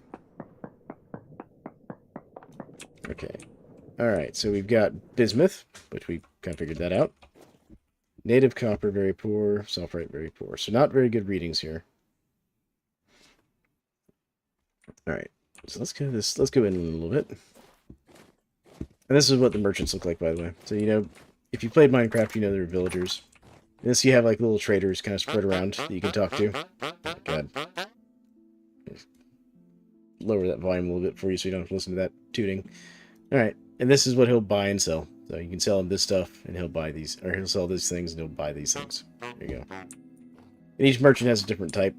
Like, this guy is a furniture merchant. Alright, so let's go over this direction.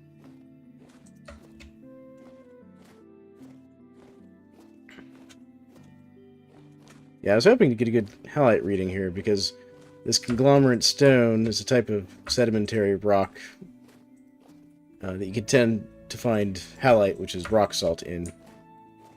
And I was hoping to get a good reading for it there when I did that prospecting check. But no dice. No dice.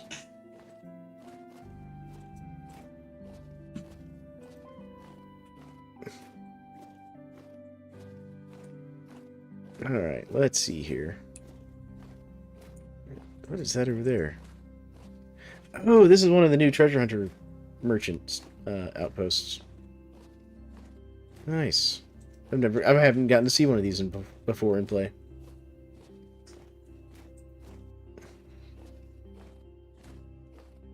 It also means there's a new treasure hunter merchant much closer to my house now.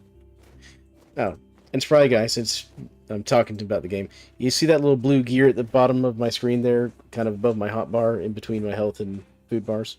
You see how it's rotating? That is how you know if you're in an area that is temporarily stable or not. So right now it's rotating to the right or clockwise, meaning I'm regaining stability here. So this area is safe to be in. But if the areas you're in is unstable, it'll rotate left or counterclockwise. There we go. I like this banner he's got. This is nice. Yeah, this is my first time seeing this outpost. Where's the entrance, though? Is this the entrance? Come on, get out of my way, snow. Oh, I can't break the snow. Ah, yeah.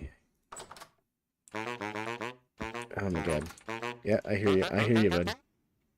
What's your name, bud? Quill. Alright, what you got, Quill? You'll buy rice bread, rye bread, flax bread. Fantastic. You and I are going to be great friends, Quill. Oh, this guy will buy the... Ah, I knew it. I knew there was a merchant that would buy the linen sacks. Dang it. Alright.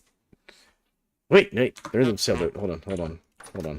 Don't go anywhere, Quill. I'll be right back. I have those... Or did I take those home with me? Oh no. Let's go back to the sailboat. I have some of my trade goods on my sailboat. Can't remember if I left this linen sacks at my base. My wife is sneaking up on me, spying on me. What's going on, wife? How you doing?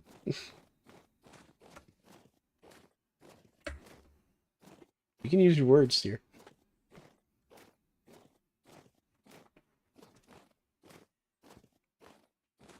How's your game going, dear? No? Not gonna talk to me? We won. Okay, you won.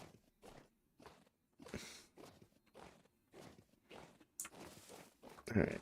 Let's get back to my sailboat. Okay. Of course, my buddy got off too. Alright, let's see if I have anything that guy will buy. Oh, there he is.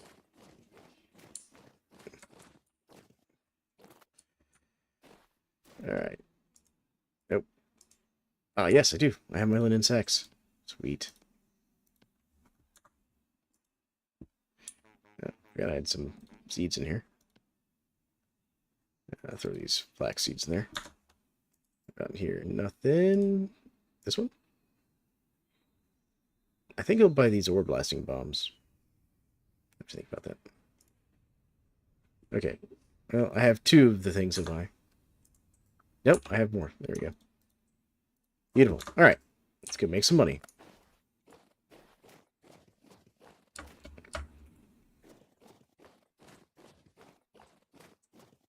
Alright, actually, let me also put a map marker in here. Yep. This is a trader. And we're going to mark him yellow for treasure. There we go. Alright. Yes, sir. That is my wife signaling that it's almost time for me to end the stream here soon. We'll finish selling our goods to the treasure hunter trader here. And doing a little more prospecting before we head back. And then we'll head back and I'll call it there. So probably say about another 10 to 15 minutes in the stream.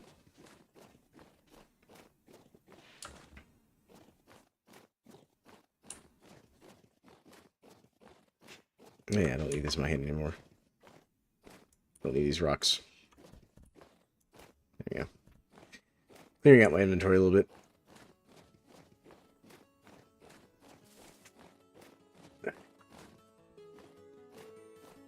Hey, Quill. Yep. I want to sell you linen bags, and you'll buy 2 of them. And you don't pay much for those things.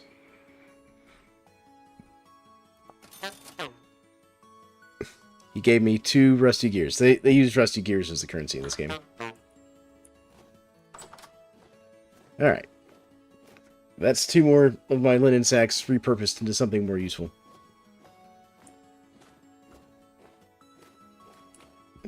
Lots of rabbits around here.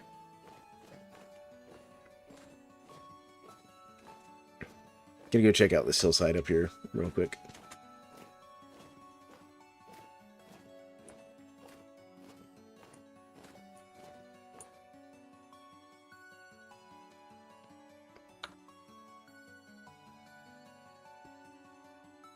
Why is this full of water? I want to empty that. Nope. Dang it. I've somehow gotten my bowl full of water. This is most unfortunate.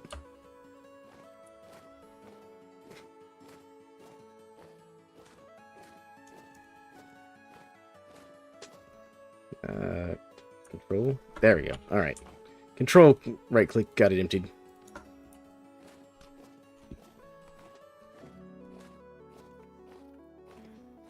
Interesting little hills over here.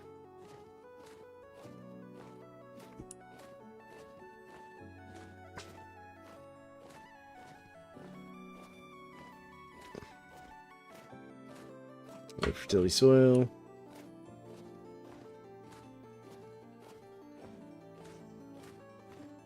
Get out my pro pick. Oh, we got a cave entrance here of some sort. With the bowtorn down there. What's this? Claystone. Not seen claystone before, but you can find halite in it. Anthracite. Galena. Magnetite. Alright. Oh, you can find rich manganese here. Okay. Interesting. So let's do another pro pick check. See what we can find.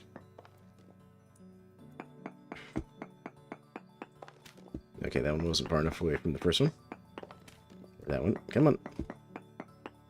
There we go. Let's try this one. We got very high cassiterite. Ooh. Ooh, this is a great place to get cassiterite. So if I was making more tin bronze, this would be perfect. So cassiterite's tin, or... Not a whole... There is some other things here, though. We'll have to do some more poking around. Let's get rid of that bowtorn. That is 2 bowtorn down there. There's more bowtorn than I want to deal with. Yeah, I see you down there. So those bowtorn guys shoot arrows at you.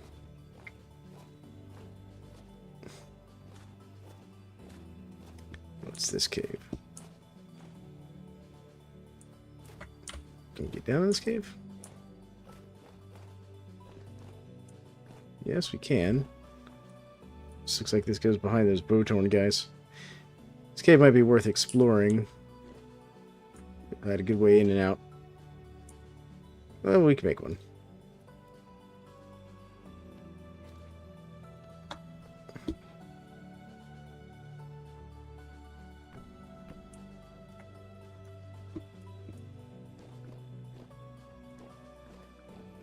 Let's put this in the offhand, get my sword out.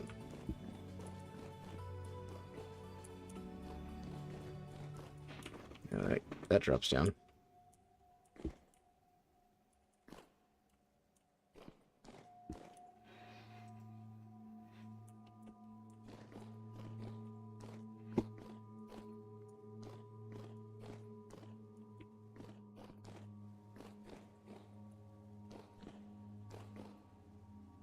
Okay, nothing down this way.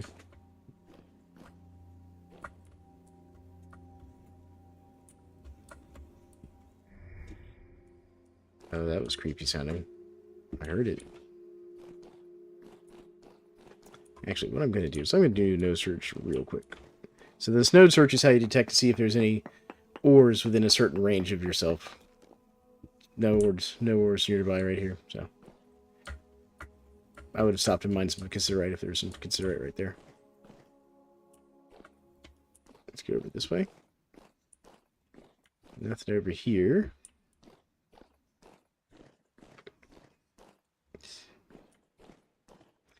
Another thing to know is that just because the readings were not high for a particular ore in an area doesn't mean you can't necessarily find it there. It's just, it's kind of a heat map thing of like, it has a higher chance of being in that area when doing World Gen. Come on. Come on. There we go. Had to get rid of that shiver there. Nothing. Let's go up this way a little bit.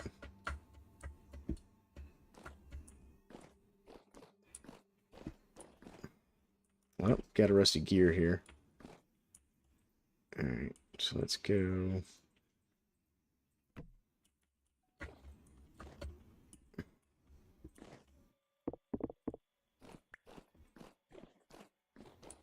Alright.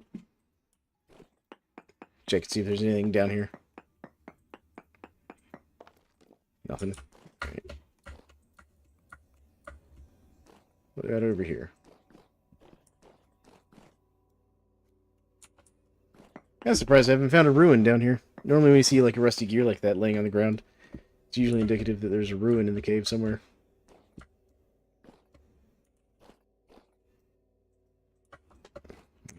Missed that jump. There we go.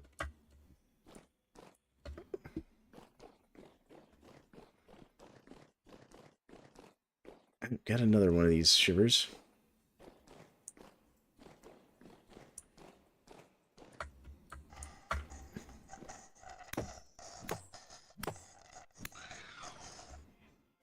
These guys will attack you, that's why I'm killing them.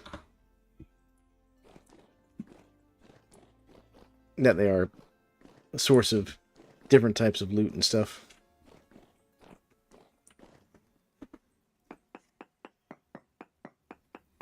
Now, also, you're not going to see cassiterite like this high up. I'd have to mine down deeper to really find it. But, you know, thought I'd poke around and check a little bit.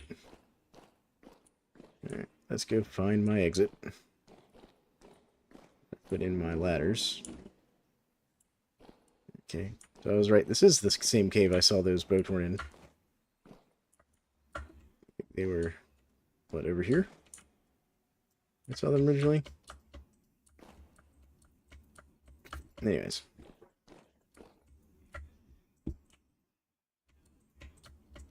This has been an interesting little spot.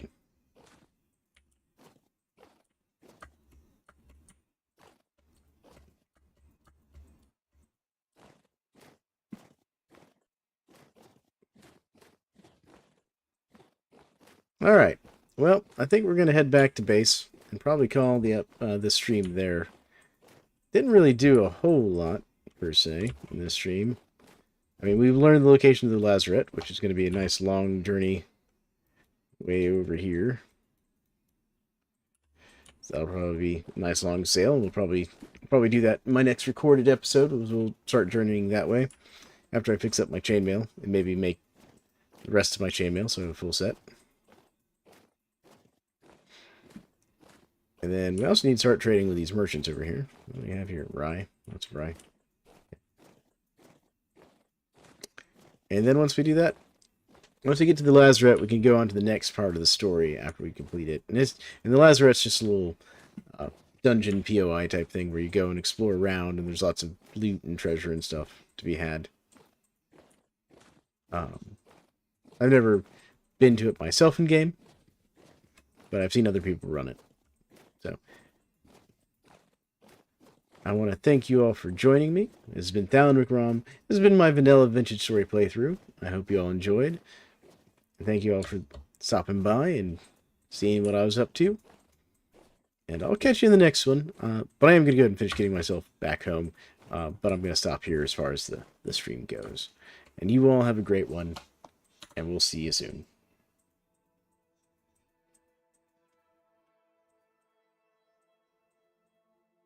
Yep. See you around, Spry Guy.